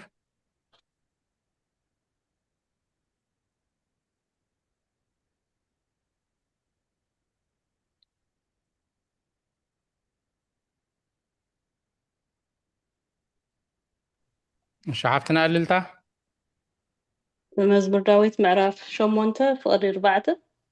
شيء اتنسخة تذكرو سب تحليل ود سب سنتا ايو تخكل مزمور داويت شمونته 4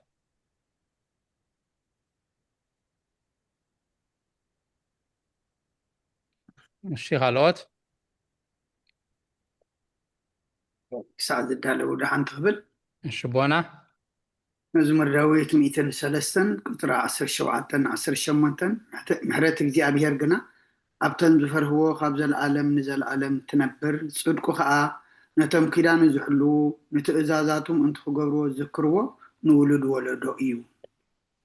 ኣሜን መዝሙር ዳዊት መበል 103 ካብ 17 ክሳብ 18 እሺ ካልኦት أنا دخ فتن دياقنا ሽማማ ይወጣ كده جري يا غني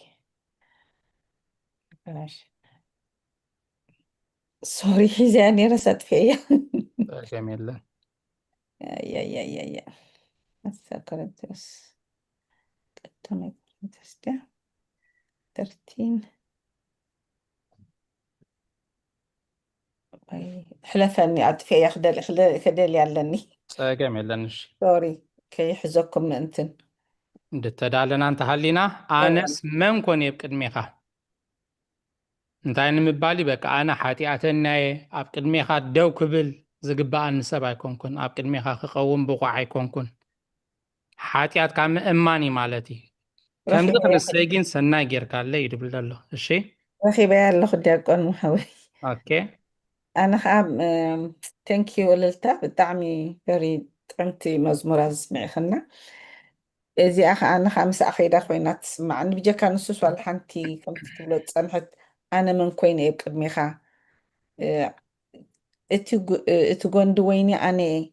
أنا أفريكا أنا سخاتكم يخوم بجا كان حتى كوا كترخبو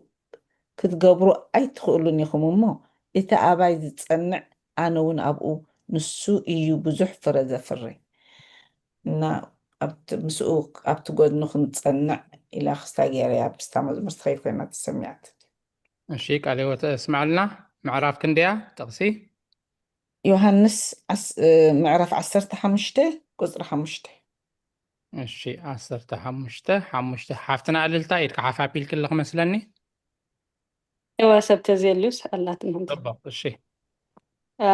መጽሓፍ ካልኣይ መጽሓፍ ሳሙኤል ምዕራፍ 7 ፍቕዲ 18 19 እሺ ሽዑ ንጉስ ዳዊት ናብቲ እግዚኣብሔር ዝርከበሉ ድንኳን ኣተወ ተቐሚጡ ድማ ከምዚ በለ ኦ እግዚኣብሔር ጎይታይ ክሳዕ ክንድዚ ዘብፅሕካንስ ኣነ መን እየ ቤተይ ከ እንታይ እያ ኦ እግዚኣብሔር ጎይታይ እዚ ድማ ንእሽቶ ኮይኑ ተራእይ እኳስ ብዛዕባ እቲ ኣብ ቤት ባርያኻ ድሕሪ ሕጂ ዝኸውን ትዛረብ ኣለኻ ኦ እግዚኣብሔር ንሰብሲ ከምዚ ዶ ትገብረሉ ኢኻ ኣሜን ካልኣይ መጽሓፈ ሳሙኤል ምዕራፍ 7 ካብ 18 ክሳብ 19 ብርግፅ ዘንተ ጠቕሳ ጥቕስታት ነዛ መዝሙር ፅቡቅ ጌረን እንድገልፃ ምንጭ ናይታ መዝሙሬን ናይዳ ገብርኤል ኣኽርያ ሓቀይ ምዛ መዝሙር ሓፍትና ዕልልታ እዋ እሺ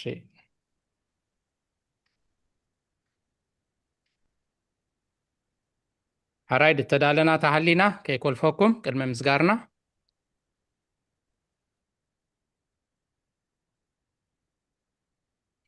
ሕራይ እምበር ጊዜና ክንጥቀመሉ ምእንቲ 34 ደቃይቅ ኣለዋና ሎሚ ከም ፍቃድ እግዚኣብሔር ናይ ቅዱስ ቄርሎስ ሃይማኖት ኣበው ምዕራፍ 7 ክፍሊ 2 ካብ ቁጥሪ 11 ክሳብ 25 ኢና ኣንቢብና ከምዛ ሰማዕናያ ኣፍታ መእተዊት እንታይ ትብል ነይራ እዚ ትምህርቲ እዚ ንመን ድኸውን እዩ ነቶም ሓደሽቲ ኣመንቲ ቅድሚ ምጥማቆም ደይተጠመቁ እንተነይሮም ካብ ካልእ እምነት ካብ ካልእ ሃይማኖት እንድሕሪ መፂኦም ቅድሚ ምጥማቆም እንታይ ክመሃሩ ኣለዎም እንታይ ተማሂሮም ምስ ኣሙን እዮም ዝጥመቁ ኣብ ቤተ ክርስቲያንና ኣብ ኦርቶዶክስ ከምዝን ክመሃሩ ነዚ ክፈልጡ ኣለዎም በዚ ምስ ኣሙኑ እዮም ዝጥመቁ እዩ ክብለና ፀኒሑ ብጣዕሚ ኣገዳሲ ትሕሶ ዘለዎ ንሕና እውን እዞም ብህፃንነትና ተጠሚቕና ኣብቲ እምነት ደዓበና ንሕና እውን ክንፈልጦ ዝግበአና መሰረታዊ ናይ ክርስትና ስለ ዝኾነ እዩ ቅድሚ ምጥማቆም ነዚአን ፍለጡ ነዚአን እመኑ ኢልዎም እሞ ፕሊስ እናንበብኩም ካብ ስክሪን ወላ ከተስተንትኑ ኦኬ ማማ ህይወት أوي أنا قلت أبزي أخستنتن كنت برتعي لها كنت حجز إنه يا بوتات كل حجز إني دست لاني كستنتنا خلقسي كم زحجة تبلا زلخا يس كاب كالت هايمانوت متيوم تفلطو زلوم تيا كل لابزياس ترتيرا قليت أتالا حج بخلتا وغان يخريو حدا خمز بالكايو كاب كال امنتكم اتخلو كالا كاني ولا نأشتغط مقلو انت هلو عبز حجي حلف زلنا يوان أتأمي كاي خام خاليا زلنبر اتي خالا كم زول زلتي قلع خالك خمت بوتاتنا خمهرونا خلو حجي كاب صدر توليدو كاب صدر توليد حج خان كاب أملاك كل دالو يمزولنا እቲ ኣብቲ ጥምቀት ክገልፁ ከለዉ ሕጂ እዚኣ እውን ንዕኦም ንዓና እውን ትገልፅ እያ ከም ወለድሲ ከምዚ ዝብለና ዝፀንሐ ሳብ ሰለስተ ኣብ ወልድ መንፈስ ቅዱስሲ ብደንቢ ተንቲኑ ክስታይ ገይርዎ ኣሎ ካልኣይ ክትውለድ ካብ ስድራካ ተወሊድካ እወ ተመሽካ ክልክዕ ምስ ኣምላክካ ክትውለድ ኣለካ እቲ ናይ ኣምላክካ ኣቦና ኢና ኩላህና ሕጂ ከምዚኣ ክገብ ዝብላ ዘለኹ ጥራይ ጠሚካ ኩሉ ግዜ ትሪኦ ከለካ ኣብ ጥምቀት ጠሚካ ህልም ትብል ንመርዓ ትመፅእ ንሞት ትመፅእ ግን ኣብዚኣ ስፔሲፊክሲ ምስ ኣምላክ ክንውለድ ከም ዘለና እያ ተረዳእና ዘላ ኣብ ሰለስተ መቂድዋ ኣሎ ኣብቲ ናይ ሃዋርያት ቤተክርስትያንሲ ክብሉ ከለዉ ክገልፅዎ ከለዉ ንኣብ ካብ ቀደሙ ቀዳማዊ እዩ ብገፁ ብኣካሉ ድማ ፍፁም ዘይምርመር እዩ ኣብቲ ናይ ውልድ ከዓኒ ካብ ቀደሙ ቀዳማዊ እዩ ብገፁ ብኣካሉ ድማ ፍፁም ዘይምርመር እዩ ኣብቲ ናይ መንፈሳዊ ካልክዕ ከማ ካብ ቀደሙ ቀዳማዊ እዩ ብገፅ ብኣካል ድማ ፍፁም ዘይምርመር እዩ እዚሲ ብጣዕሚ ዘገርም እዩ መቸም ከቢድ እዩ ኣፀቢቅካ ክትርድኦ ዘለካ እዩ ቨሪ ቀሊል ኣይኮነን ግን በዚአን ኳኒ ኣምላክ ክንውለድ ከም ዘለና ሓንሳብ ኣጠሚቅካስ ክንከይድ ከም ዘይብልና ኣነ ሕጂ ክሪኦ ከለኹ የጠምቑ ዶ ኣይመፁን ንመን ኢና ንጎዲ ዘለና ነቶም ቆልዑ ጥራይ ቤተክርስትያን ኣጠሚቅከ ይኮነን ክዝብለና ምስኡ ክንለግብ ከም ዘለና ካብኡ ክንውለድ ከም ዘልክዕ ከምቶም ኣቦታ ቆልዓ ምስ ወለድና ስጋዕ ዝዓብዩ ምሳና ዝኾኑ ምስ በቲ መንፈሳዊ ከዓ ስጋዕ ንመውት ምስኡ ክንከውን ከም ዘለና ኢለ ከብላ ፀኒሐ ተስተንትና እሞ ንባልባት መሉኡለይ ቴንኪዩ ኣሌዎ ተስማዕልና እሺ ካልኦት ማማ ህይወት ቁፅሪ 14 15 16 ብዛዕባ ኣብን ወልድን መንፈስ ቅዱስን እታ ናይ ሃዋርያት ጉባኤ ዝኾነት ቅድስቲ ቤተክርስትያን ኣብ መፅሓፍታ ኣስፊራቶም ደላ እምነት እዩ ዝገልፅ ንዕን እያ ክትጠቕሰልና ፀኒሓ ቃልዎ ተስማዕልና ማማ ህይወት እሺ ካልኦት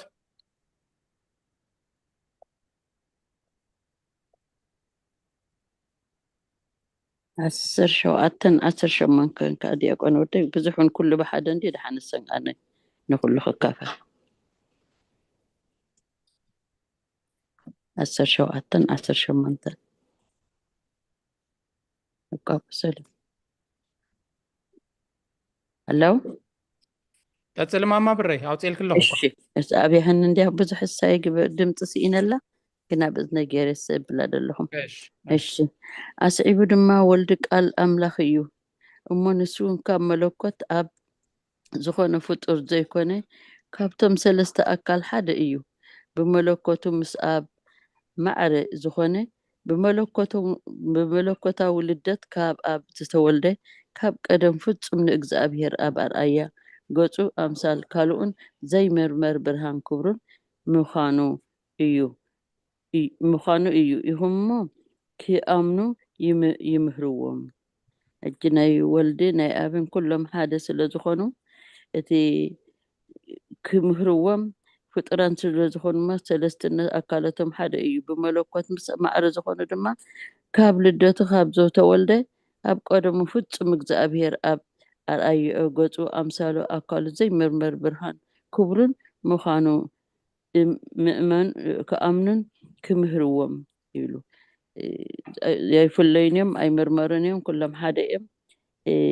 كمهروهم كمردوا من كم دلهم ترايز نجرنا تي بنكوز تردوا كله خاب حنقول أو تأنيت بحج نبلد لنا ونحن أملاك تهابنا زابير مسكن أبي أسر شو منطقة نسو بين قال أملاخيو بقوتم بأكل ود سب ود أبيو بفقد أبون منفس قدسنا أنا بجاخي خون توهبنا نسو بزي سقا أبير قاليو فطور أيكونن زي لوت أيو أنا ندك سب بزي مرمر أرأيو بأمثال زفت أرنا إيو من أنت مدحنا خا كاب حق في أبو كاب سماي وردي ندحنتنا تيجي اسم أي لوت أنيم قاعد بأكل يكون بخلو أب حدا بفقد أبوون منفس قدسنا أنا بجاخ خون توهبنا نس بزي سجان بإግዚአብሔር ቃል ፍጡር ኣይኮነን ዘይልወጥ እዩ ንኣና ንደቂ ሰብ ብዘይ መርመር ብኣርኣዩን ብኣምሳሉ ዝፈጠረና እዩ ምእንቲ ምድሓና ከዓ ካብ ሕቑፊ ኣቦኡ ካብ ሰማይ ዝወረደ እዩ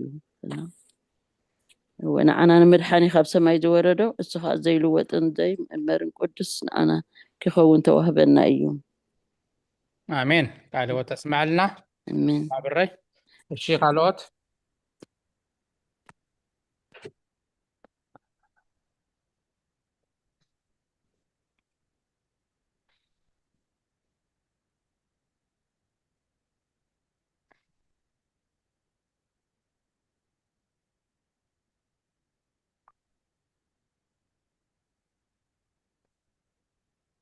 نشي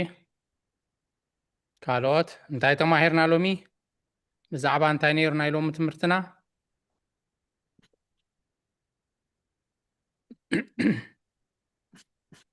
ጊዜና እንጠቀመሉ 16 ደቂቃ ጥራይ እንደለዋና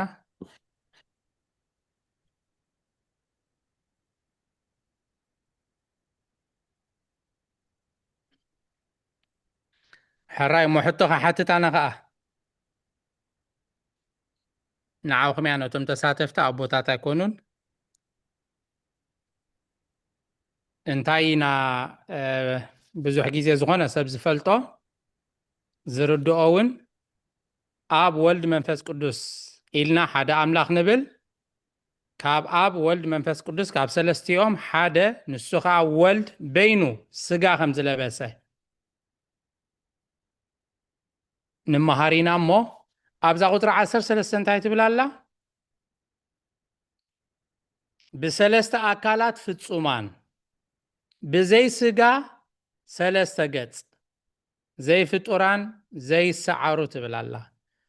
سلازي بسلسة أكالات تبلالا أمسيرة سلاسي ونتاينا نبل بشم بقبري بأكال 3 يخونو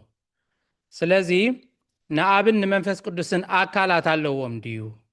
ودت رايد يكونن سقا لبيسو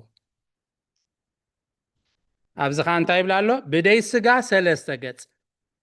انتاينا نبل أول منفس قدس فتصم قط فتصم ملكع فتصم أكال اللوهم مينا نبل مش ولدت رايد يكونن سقا لبيسو أكال دلو ملكع قط زلو كميلنا نسلاسي نقاب نولد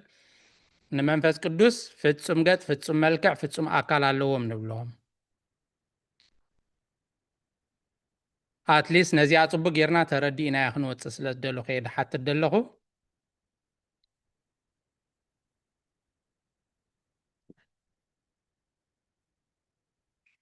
ولد رايديو قد أكال ملكع دلو ويس أبن منفس قدسنون علو مي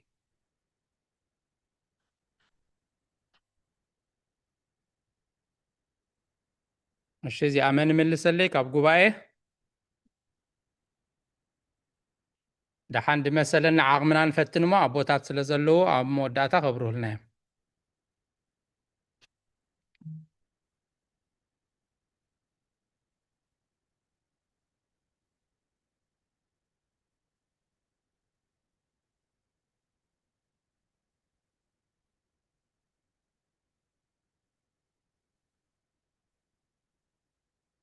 حراي بزا حتوم انتي ستاكي قبروكم دحاسكم ما أستنتنون تلقا كتستنتنو تخليكم شحفتنا قللتا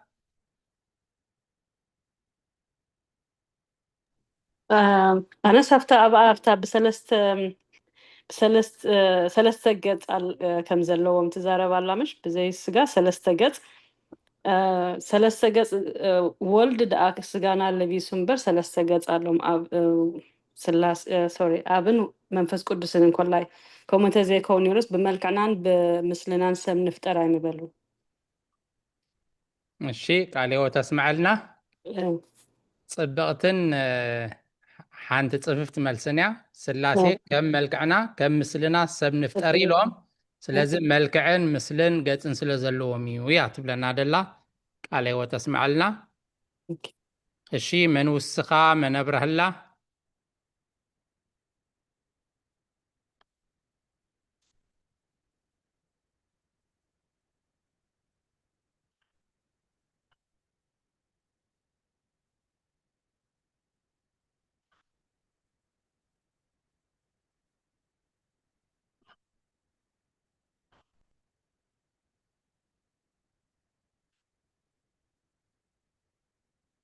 እታ ጊዜ ክንጥቀመላኒ ሸከስተንትናነ ናይ ሎማ ሓፈሻው እንታይ ነርቱ ትምህርትና ሓደ ሰብ ክጥመቕ እንድሕር ኮይኑ መጀመርታ ቃል ኣምላኽ ክመሃር ከም ዘለዎ ክኣምን ከም ዘለዎ እንዲ ነይሩ ብምንታይ ክኣምን ዘለዎ መጀመርታ ብስላሴ ክኣምን ኣለዎ ኣብ ወልድ መንፈስ ቅዱስ ኢሉ ሓደ ኣምላኽ ኣብን ወልድን መንፈስ ቅዱስን ብመለኮት ሓደ ኣምላኽ ኢሉ ክኣምን ኣለዎ ካብ ሰለስተ ካብ ኣብ ወልድ መንፈስ ቅዱስ ድማ ወልድ ንዓና ንምድሓንና ኢሉ ስጋ ከም ዝለበሰ ካብ ድንግል ማርያም ከም ዝተወለደ ስሌና ምእንቲ ምድሓንና ከም ዝሞተ ከም ዝተንስአ ድንግል ማርያም ድማ ብዘይ ዘርኢ ሰብኣይ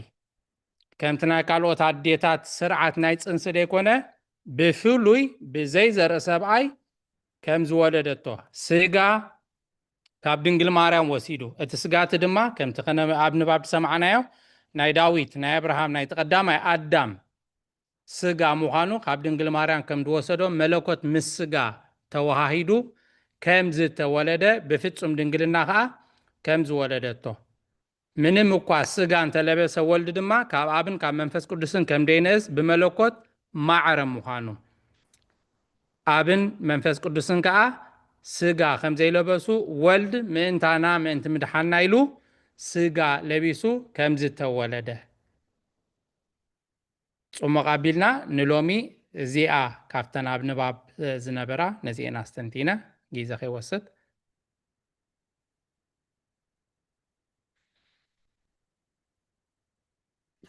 እሺ ጊዜና እንጠቀመሉ ደሓስኩሞ ኣስተንትኖ እንተሎ ነዛ ደሓተት ክዋሕቶ እውን ከብርሃ ሞር ሓሳብ ክውስኽ ዝደሊ እንተሃልዩ ናባኹም ቅድሚና ቦቦታትና ምሕላፍና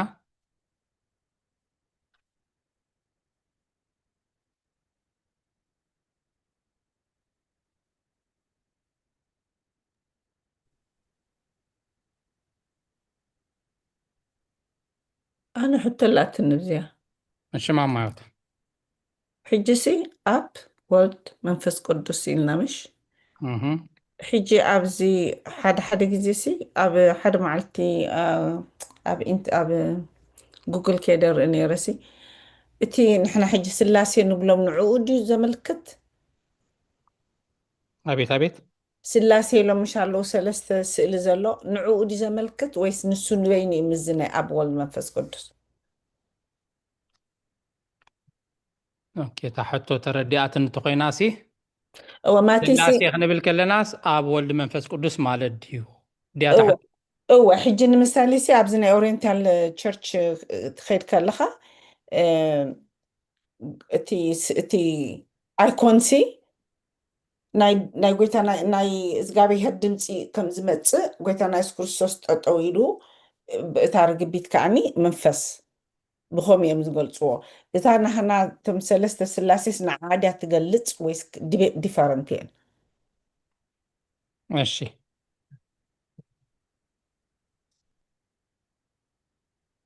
دخانا موكسي تقصقل لكدي ما بقسي ويستاسئل سلزر أخي أخي ماما يوتها No, but I can't see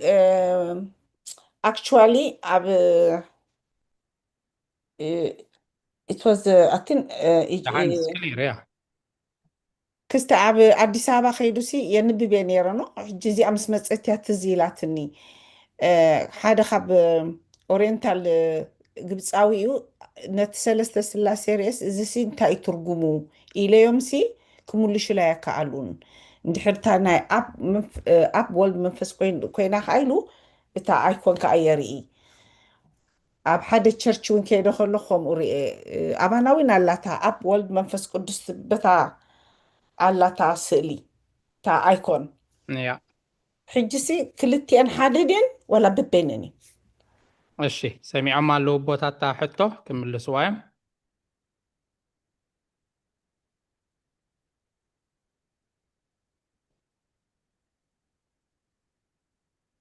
ሓራይ እምበር ምስ ግዜና ክንከይድ ምእንቲ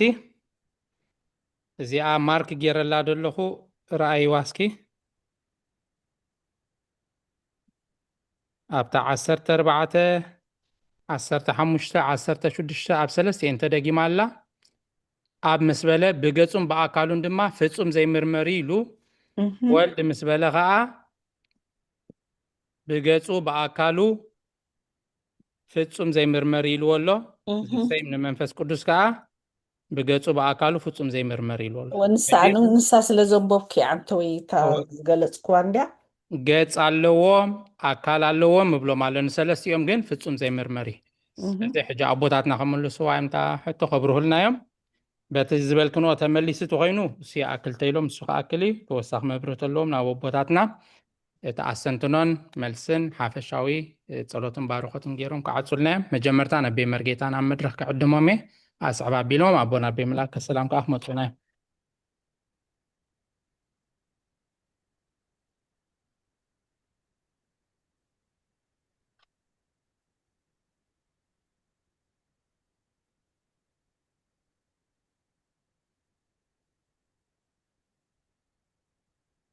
كما وعلكم حزب እግዚአብሔር دحن دقنيهم እግዚአብሔር መስገን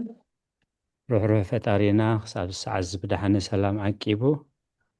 ኣብዚ ቅዱስ ጉባኤ ክንሳተፍ ዝረዳእና ዝደገፈና ናይ ባህር ምስጋና ይብፅሓዮ ቶም ጊዜኹም ስራሕኩም ኣወሃሂድኩም ነቲ ቅዱስ ቤተ ክርስቲያን ትህቦ ኣገልግሎት ብጥብዓት ትከታተልዎ ዘለኹም ከዓ ሴተ ጻድቃን ኣስበትወታ ንኽፈልኩም ሓውና ዲያቆን መሓሪ ጽቡቕ ገይሩ ገሊፅዎ እዩ እቲ ናይ ሎሚ ኣርእስትና ኣብ ሃይማኖት ኣበው ኮይኑ ምዕራፍ 70 ኢና ዘለና ኣብ ካልኣይ ክፍሊ ቁፅሪ 11 ካብ ዝሎም ዝጀመርናዮ እንታይ ኢሉ ዘሎ ቅዱስ ቄርሎስ ኣብታ ኣርማስ ኢሉ ዝሰመየ መጽሓፉ ዝተዛረቦ ትምህርቲ ቅድስቲ እምነት ንሓደስቲ ኣመንቲ ቅድሚ ምጥማቆም ዝወሃብ ትምህርቲ ኢሉ ማለት ኣብ ቁፅሪ 12 ናብ ፍጻሜ ትምህርቲ እንደ ዘይበፂሖም ንኡሰ ክርስቲያን እዮም ስለዚ ብኩሉ መደብ ናይ ተቕንዕቲ እምነት ትምህርቲ ናይ ስሉስ ቅዱስ ማዕርነት ይመሃርዎምን ይገስጽዎምን ኣይበጻሕና ይህና ኣለና ከም ፈቃድ ኣምላኽ ክንበጽሖ ኢና ኣብ መወዳእታ ናይ ዝምዕራፍ እዚ ብኡ እዩ ዝዓፁ ማለት ኣብ 34 ቁፅሪ 34 ዝውድእ ካብ ማይን ካብ መንፈስ ቅዱስን ንሰባት ብስም ስሉስ ቅዱስ ማዕረ ኣብን ወልድን መንፈስ ቅዱስን ቅድስቲ ጥምቀት ቅድሚ ምቕባሎም ነዚ ኩሉ ብቅዱስ ተግሳጽ ይምሃሩ ንዕኡ ክብሪ ይኹኖ ንዘለዓለመ ዓለም ኣሜን እዩ ስለዚ ካብዚ ትምህርቲ ኣበው ቅድስቲ ቤተ ክርስቲያን እቶም ቀዳሞት ከም ክርስቲያን ክንመሃሮም ዘለና ከም ኦርቶዶክስ እቶም 5 ምስጢራት ካብቶም 5 ምስጢራት ከዓ ምስጢረ ስላሴ እዩ ማለት ናይ እግዚአብሔር ሓድነትን ሰለስትነትን እንመሃረሉ ትምህርቲ እዩ ማለት ስለዚ ቅዱስ ቄርሎስ ከም ዝገይሩ ከም ዘቐመጦ ቅድስት ቤተ ክርስቲያን እንታይ እትመሰረተ እምነታ ካብ ካልእ እምነት ንዝመፁ መጀመርያ 3 ዓመት ትምህርቲ ሃይማኖት ክመሃሩ ኣለዎም ኩሉ ግዜ ከም ባህሊ ወይ ከም ልምዲ ወንጌል ምስተነበ ዲያቆናትና እንታይ እዮም ዝብሉ ጻኡ ንኡሰ ክርስቲያን ይብል ማለት በቲ ሕጊ ቤተ ክርስቲያን ቅዱስ ቁርባን ዘይቆርብ ሰብ ወንጌል ምስተነበበ ኣብዚ ውሽጢ ቤተ ክርስቲያን ኮፍ ክብል የብሉን ማለት እንታይ ክገብር ክሳብ ሽዑ ትምህርቲ ወንጌል ይሳተፉ ድሕሪ ወንጌል እቲ ዲያቆን ጻኡ ንኡሰ ክርስቲያን ምስ በለ ግን ዘይቆርብ ሰብ ኣብዚ ቤተ ክርስቲያን ክህሉ የብሉን ዝብል ተቀኖና ማለት ስለዚ 3 ዓመት ይመሃርዎም ይብል 3 ዓመት ምስተማህሩ ስለምንታይ ናብዚ እምነት ኦርቶዶክስ ትመጽእ ኣለኻ ኢሎም ሕተትዎም እሞ መምጽኦም ምኽንያት ብጠቕሚ ወይ ብሻራ ወይ ብጽልኢ ወይ ብዝኾነ ምኽንያት እንተደኣ ኮይኑ ብድሕሪኡ ካልኣይ ግዜ 3 ዓመት ይመሃርዎም ይብሉ ማለት ስለዚ ከምዚ ሻራ ምብዛሕ ኣመንቲ ንምብዛሕ ካብ ኣብ ኦርቶዶክስ ካብ እምነት ከምዚ ዝነበረ ኣጠሚቕና ገለ ንኸምኡ ዘይኮነስ እታ ቀንዲ ንድሕነት እያ ማለት ስለዚ መጀመርያ እቲ ሰብ ዝመጽእ ዘሎ ነቲ ዝነበሮ እምነት ብርግጽ ዝፈልጥ ክኸውን ኣለዎ ኢሉ ኣብ ዝተፈላለየ እምነት ኣብ ረሚን በር ኣብ ዝተፈላለየ እምነት በር ዝነበርክዎ እምነት እዝን ስለ ዘለዎ እዚ ከዓ ንድሕነተይ ኣብ ምልክት ሕቶ ስለ ዝእቱ እዚ ትምህርቲ መሰረተ እምነት መጽሓፍ ቅዱስን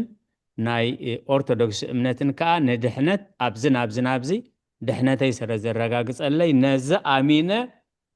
ክጥመቕ ወሲነ ዘለኹ ምስ በሉ ጥራይ የጠምቕዎም ይብል ማለት እግዚአብሔር መስገን ኣብ መሰረተ እምነት ኣብ ምስጢረ ስላሴ ኢና ነር ዘለና ቅዱስ ቄርሎስ ከዓ ኣብቲ ብዛዕባ ኣምልኾ ስላሴ ብዙሕ ነገር ዝረአየሉ በዓል መቅደኒዮስ ሊቀ ጳጳሳት ዘናወጽሉን ዝነበሩ ኣብቲ ከቢድ እዋን ኣብ መሪሕነት ዝነበረ ኣቦ እዩ ማለት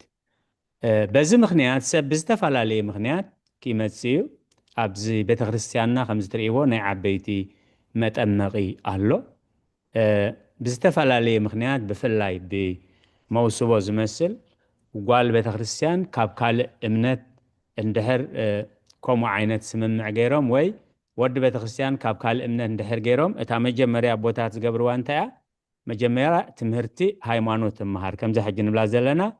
ናይ እግዚአብሔር ሓድነትን ሰለስትነትን ናይ እግዚአብሔር ወልድ ፍጹም ኣምላኽነትን ፍጹም ተሰጋውነትን ፍጹም ተበጃውነትን መድኃኒነትን ይመሃሩ ሽዑ ትምህርተ ድሕነት ናይ ገዛ ርእሶም ይመሃሩ ትምህርተ ንስሓ ብድሕሪኡ ትምህርተ ቁርባን ዘን ሰለስተ እዚአን ምስ ተምሃሩት ትምህርቲ ቃል ኪዳን ብድሕሪኡ ተጠሚቆም ቅዱስ ቁርባን ወስዱ ብድሕሪኡ እቲ መርዓ ይኸውን ምክንያቱ እቲ ዝተሓናፈፀ እምነት ኣብ ቃል ኪዳን ስለ ዘይፍቀድ በቤተክርስቲያን ደረጃ ማለት ስለዚ እቲ ቀኖና ይኹን እቲ ቀኖና ናይቲ ቤተክርስቲያን ኣቦታት ካብ ዝሰርዕዎ ቀንድ ምስጢረ ስላሴ ነዛ ሕጂ ዘምሰናያ ናይ ቅዱስ ቄርሎስ እያ ማለት ኣብታ ናይ ሕቶ ብዛዕባ ናይ ስላሴ ሓብትና ህይወት ዝሓተትከያ ምናልባት ግዜ ወስድ ኣለኹ ኣብቲ ምስጢረ ስላሴ ካበይ ዝብገስ ምስጢረ ስላሴ እንድሕር ኢልና ኣብ ዘፍጥረት 1:26 እግዚአብሔር ሓደን ልዕሊ ሓደን ከም ዝኾነ ዝገልጽ ማለት ንሱ ከዓ እግዚአብሔር በለ ከም መልክዕና ከም ምስልምና እግዚአብሔር በለ ኢሉ ንሓድነቱ ከም መልክዕና ከም ምስልምና ክብል ከሎ ከዓ ልዕሊ ሓደ ምዃኑ ይገልጽ ማለት ኣብ ኦሪት ዘፍጥረት 11:7 ምስ መጻና ከመዚ ብእግዚአብሔር ንኡ ንረድ ወንካው ነገሮ መለከዳና እግዚአብሔር ከዓ ከም ዝበለ ንዑ ንውረድ እሞ ነቲ ቋንቋታት ናይ ከለዳውያን ንደባልቕ ስለዚ በለ ኢሉ ሓድነቱ ንውረድ ዝብል ከዓ ልዕሊ ሓደ ምዃኑ ኣብ ዘፍጥረት 18 ግን እግዚአብሔር ከዓ ነብርሃም ተራእዮ ምስ በለ ሰለስተ ሰባት ከዓ ረአየ ይብል ማለት ስለዚ ልዕሊ ሓደን ልዕሊ ሓደን ዝነበረ ኣብ ዘፍጥረት 18 ግን ሓደን ሰለስተን ዝብል ምግላጽ ይወሃብ ማለት ስለዚ እዚ ከምዚ ኢሉ ብተፈላለየ ምኽንያት ብዛዕባ እግዚአብሔር ኣቦ ብዛዕባ እግዚአብሔር ወልድ ብዛዕባ እግዚአብሔር መንፈስ ቅዱስ ኣምላኽነትን ሓድነትን ኣብ ብሉይ ኪዳን ክዛረብ ምስ ፀንሐ ብዝያዳ ግን ኣብ ሩባ ዮርዳኖስ እግዚአብሔር ወልድ ኣብ ትሕቲ ዮሃንስ ኮይኑ ክጥምቕ ከሎ ኣጽነነ ርእሶ ከመ ያጥምቆ ገብር ይብል ማለት ባሪኡ ከጠምቆስ ኣብ ትሕቲ ባሪኡ ደነነ ይብል እግዚአብሔር መንፈስ ቅዱስ በአምሳል ርግብ ወሪዱ እግዚአብሔር ኣቦ ከዓ እቲ ዝፈትዎ ወደይ እሱ እሞ ንዕኡ ስምዕዎ ኢሉ ከዓ መምርሒ ይህብ ማለት እንደገና ኣብ እምባ ዮርዳኖስ ይቕሬታ ኣብ እምባ ደብረ ታቦር ልክዕ ከምኡ ዓይነት ምግላጽ ይህብ ማለት ኣብ መወዳእታ ቅድሚ ዕርገቱ ንድዓር ንኽዓርግ ቁሩብ መዓልቲ ምስ ተረፎ ግን ክብሪ ንዝኽሪ ስሙ ይኹን ጎይታናን መድሓኒናን ኢየሱስ ክርስቶስ ንሐዋርያት ክእዝዞም ከሎ بسم أبون ودن منفس قدسن እናጥመቕኩም ዝኣዘዝኩኹም ኩሉ ክገብሩ እንዳምሃርኩም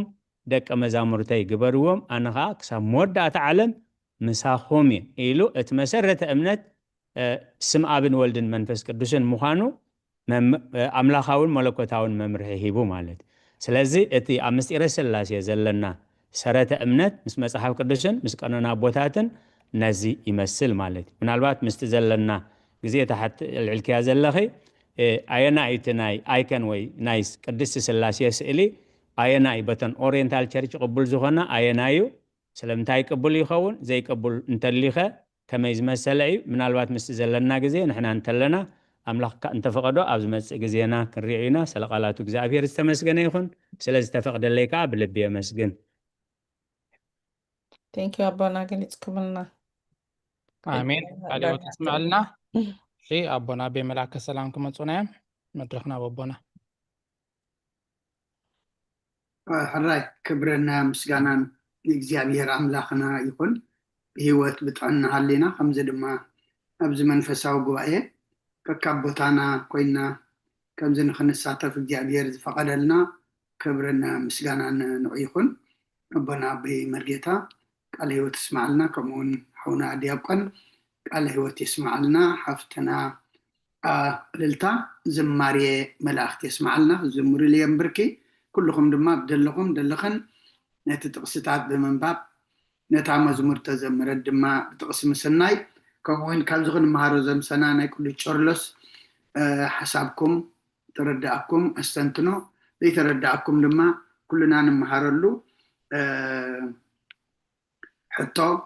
ተሓቱ ዘምሰኽን እግዚአብሔር ዘመን ኣገልግሎትኩም ይባርኽ ዘለናዮ ቅንያት ልደት እዩ እዛ ክንመሃራ ዘምሰና ድማ ዳርጋ ኩሉ ነቲ ምስጢረ ሥላሴ ከሎ ግን ንልደት ጎይታ ድማ ዝምልከት ስጋ ትስብኢቱ ድማ ብዙሕ ከተርኢ ክንመሃር ፀኒሕና ኢና እሞ ኣነ ድማ እታ መወዳእታ 25 መዕፀዊ ቁፅሪ 25 መዕፀዊ ናይ ለመዓልቲ ትምህርትና ዝነበረት ነዝማዱ ተኣዘዘ ንሳውን ብዘይ ዘርኢ ሰብኣይ ብስጋ ዝወለደቶ ኣዲኡ እያ ልደቱ ብስጋ ካብኣ እዩ ከቶ ከም ልማድ ስርዓት ጥንሲ ኣንስቲ ኣይኮነን እንታይ ደኣ ካብ ልማድ ጥንሲ ኣንስቲ ፍሉይ እዩ ድንግል ንቃል ብዘይ ዘርኢ ሰብኣይ ብስጋ ወለደቶ እተን ጥቕስታት ተነቢበናና ነረን እየን ሉቃስ 1:26 ክሳብ 36 ከምኡውን ሉቃስ 2 ቁፅሪ 55 እቲ ብኣምላኽነቱ ብመለኮትነቱ ዝእዘዝ ንኩሉ ዝመልኽ ሲ ብስጋ ነዝማዱ ተኣዘዘ ኢሉ ንሳውን መን ኢልዋ እታ ብዘይ ዘርኢ ሰብኣይ ብስጋ ዝወለደቶ ኣዲኡ እያ ልክ ከምዚ ወላዲ ውሉድ ንወላዲኡ ዝእዘዞ ጎይታናን ኣምላኽናን መድሓንናን ኢየሱስ ክርስቶስ ድማ ኣብዚ ምድሪ ከሎ ድማ ነዝማዱ ተኣዘዘ ልደቱ ድማ ብስጋ እዩ ከቶ ከም ልማድ ስርዓት ጥንሲ ኣንስቲ ኣይኮነን ብስጋ ተወሊዱ እዩ ንሕና ክንውለድ ከለና ግን ካብ ሰብኣይን ሰበይትን ኢና ተወሊድና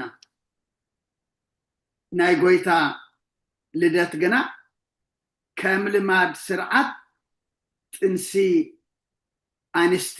ኣይኮነን ኢሉ ምክንያቱ ካብ ምንታይ ተወሊዱ ካብ መንፈስ ቅዱስ እንታይ ደኣ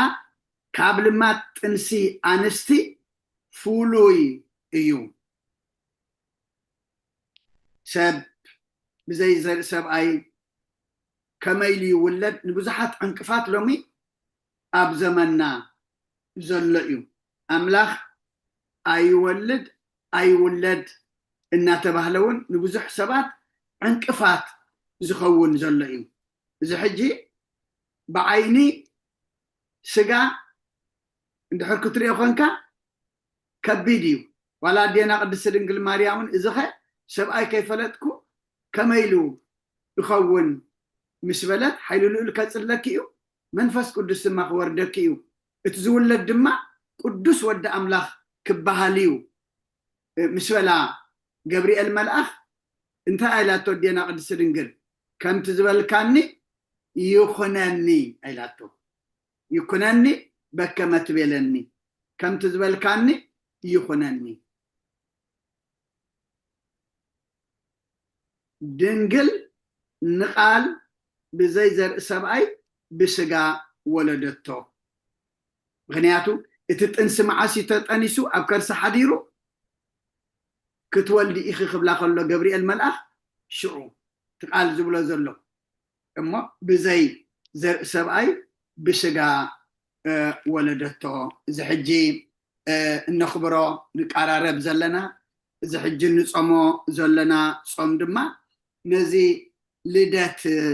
እዚ እሞ ሓንሳብን ንሓዋሩን ካብ ኣዴና ቅድስቲ ድንግል ማርያም ኣብ ቤተልሔም ተወሊዱ እዩ ሕጂ ድማ ኣብ ልቢ ኩልና ኣብ ሕልና ኩልና ክውለድ ኢና ንፀውም ንፅሊ ዘለና እሞ ልቢ ኩላትና ውሽጢ ኩላትና ድማ ከምቲ ኣብቲ መሕደራ ጋይሽቲ ስፍራ ስለ ዘይነበሮምሲ ኣብ መብልዕ ማል ኣደቀሰቶ ዝተባህለ ንጎይታ ስፍራ ከይንኸልኦ ጎይታ ኣብ ልብና ስፍራ ከይስእን ጎይታ ኣብ ልብና መዕረፊ ከይስእን ምክንያቱ ንጎይታ መዕረፊ ንጎይታ መፀጊዒ ዝኸውን ኣብ ልብና እንተኣዳሊና እቲ በረኸት እቲ ረብሓ እቲ ጥቕሚ እቲ ህይወት ንዓና እሞ በዚ ቅነ ልደት ድማ ጎይታ ዝፅጋዓሉ ጎይታ ዘዕርፈሉ ጎይታ ዝውለደሉ ልቢ ክህልበና ኣምላኽ ንኩልና ይሓግዘና ስለ ኩሉ እግዚኣብሔር ክብርን ምስጋናን ንዑ ይኹን ኣጀሚሩ ዘፈፀመና ኣምላኽና ምስጋና ይብፅሓዮ እሞ ብፀሎት ክንዓፁ መደብና ስመ አብ ወወልድ ወመንፈስ ቅዱስ አሐደ አምላክ አሜን ቅዱስ እግዚአብሔር አምላክና ስለ ኩሉ ተመስገን ኣጀሚርካ ዘፈፀምካና ንስኻ ኢኻ እሞ ክብርን ምስጋናን ንዓኻ ይኩን ኩሉ ክንምሃሮ ፀናሕና ድማ ኣምላኽና ሰለስትነት ሓድነት ፈሊና ተረዲእና ምስጢረ ስላሴ ፈሊጥና ብግቡእ ንእምነትና ክንነብረሉ ፈሊጥና ንዓኻ ድማ ከነገልግለሉ ኣምላኽና መመለስካ ምስጢርካ ጥበብካን ግለፀልና ኣንበብቲ ጥራሕ ዘይኮንናስ ነቲ እነንብቦ ክንርድኦ ኣምላኽና ምግላፅ ሃበና ተማራሚርና ዘይኮንና ክግለፀልና ስንታይ ደኣ ገላፂ መንፈስ ቅዱስካ ለኣኸልና ንዓለም ሰላም ነዛ ዘለና የሃገር ሰላም ሃገርና ንህዝብና ንጎረባብትና ኣብ መንጎና ድማ ሰላም ሃበና እንፆሞ ዘለና ፆም ድማ ኣምላኽና ሰላም ኣጀሚርካ ሰላም ኣፈፅመና ብርሃነ ልደትካ ብድሓነ ሰላም ኣብፅሓና ኣብ ሕማም ዘለው ፈውሰልና ኣብ ሓዘን ዘለው ፀናንዓልና ተጨኒቆም ዘለው ርህወሎም ጠሚዮም ፀሚኦም ዘለው ንስዓዮም ብስጋ ኣብ ነብሲ ተኣስሩ ተሓዮም ፋሕ ዝበሉ ኣክቦም ኣብ ፀበባብ ሽግራን መከራን ዘለው ድማ መሰርሖ ፍጠረሎም ካብ ኣቦና ኣቡነ ኣረጋዊ ፃድቅ በረኸት ረድኤት ክፈለና ብናይ ኣዴና ቅድስቲ ድንግል ማርያም ኣማላድነት ብናይ መላእክቲ ተራዳእነት ብናይ ነቢያትን ሃዋርያትን ፃድቃንን ሰማዕታትን ፀሎታ ይትፈለየና ከምቲ ንሃዋርያት ዝመሃርካዮም ኣብ ሰማያት ትነብር ኣቦና እናበልና ንፅዋዓካ ኣለና ስምካ ይቀደስ መንግስትካ ትምፃእ فقدك أمتاب سمايكم مدريخون نعلت مقبنا لما هبنا إحنا نزودولنا بدلهم كم زحدقنا لهم بدلنا نعوسانا انتقلنا كفاد إحنا ننبر فتنايت اتونا نقسن حيلين كبرين نزل علمنا تكاين مع أمين أوزت يا مريم بناي قدس جبريل ملا سلام تا سلام لك الله حلنا خدنقليخي بسقاخون دنقليخي أدى إجابير صباعت قويتا سراوي سلام لك الله نشغي كاب عن السبرختيخي فركر سخون برخي أمل تسقى إجابير مساقيو وفسيت دسي بلكي حتياتنا سريلنا نفت ودخي يسوس كرسوس منتانا محرات لمن لنا أمين افتاوي شريك جنامنا كنوران إيس كرسوس كانيكا كان سريات يدم ساسي أبسا ولدو لبركة ساتي برهان أنتم أويا كانت وعويد يكونات وران سايرقوس أنات ببسمكم ونفتانون صحاني يرسي نسبلوان سميات زيو مهارن كرسوس ملا عصر تغلتي زيو مهارن كسوس زيو مهارن كسوس زيو مهارن كسوس زيو مهارن كسوس زيو مهارن كسوس زيو مهارن كسوس زيو مهارن كسوس زيو مهارن كسوس زيو مهارن كسوس زيو مهارن كسوس زيو مهارن كسوس زيو مهارن كسوس كمون بنت أجزيتنا مريم مهارن كرسوس ملا عصر تغلتي بنت أجزيتنا مريم كسوس بنت أجزيتنا مريم كسوس بنت أجزيتنا مريم كسوس بنت أجزيتنا مريم كسوس بنت أجزيتنا مريم كسوس بنت أجزيتنا مريم كسوس بنت أجزيتنا مريم كسوس بنت أجزيتنا مريم كسوس بنت أجزيتنا مريم كسوس بنت أجزيتنا مريم كسوس بنت أجزيتنا مريم كسوس بنت أجزيتنا مريم كسوس بنت أجزيتنا مريم مهارن كرسوس صقا قويتانا يسوس كرسوسن فقر እግዚአብሔር አቦን ሕብረት መንፈስ ቅዱስን ኣብልዕ ለይን ኣብልዕ ለኹልኹምን እፅፍን ድርብን ኮይኑ ይውረድ ስለ ኩሉ እግዚአብሔር ምስጋና ይብፅሓዮ ብርኩም ምሸት ትግበረልና አሜን አሜን ቃለ ሕይወት አቦታትና ለይቲ አጀሚሩ ዘፈጸመና ሎለ ባህሪ እግዚአብሔር አምላኽና ክብርን ምስጋና ንዑ ይብፅሓዮ አሜን ደሃን ሕደሩ ርህስ አውደ ዓመት ቤተሰብ መዳን አቦታትና ሁሉም ቃለ ሕይወት ይስማዓልና አሜን ኩለና ብሩኽ ለይቲ ደሃን ሕደሩ ብሩኽ ቅንያት አውደ ዓመት حضروا ثانك يو كله تماهرنا ملخ مدهنا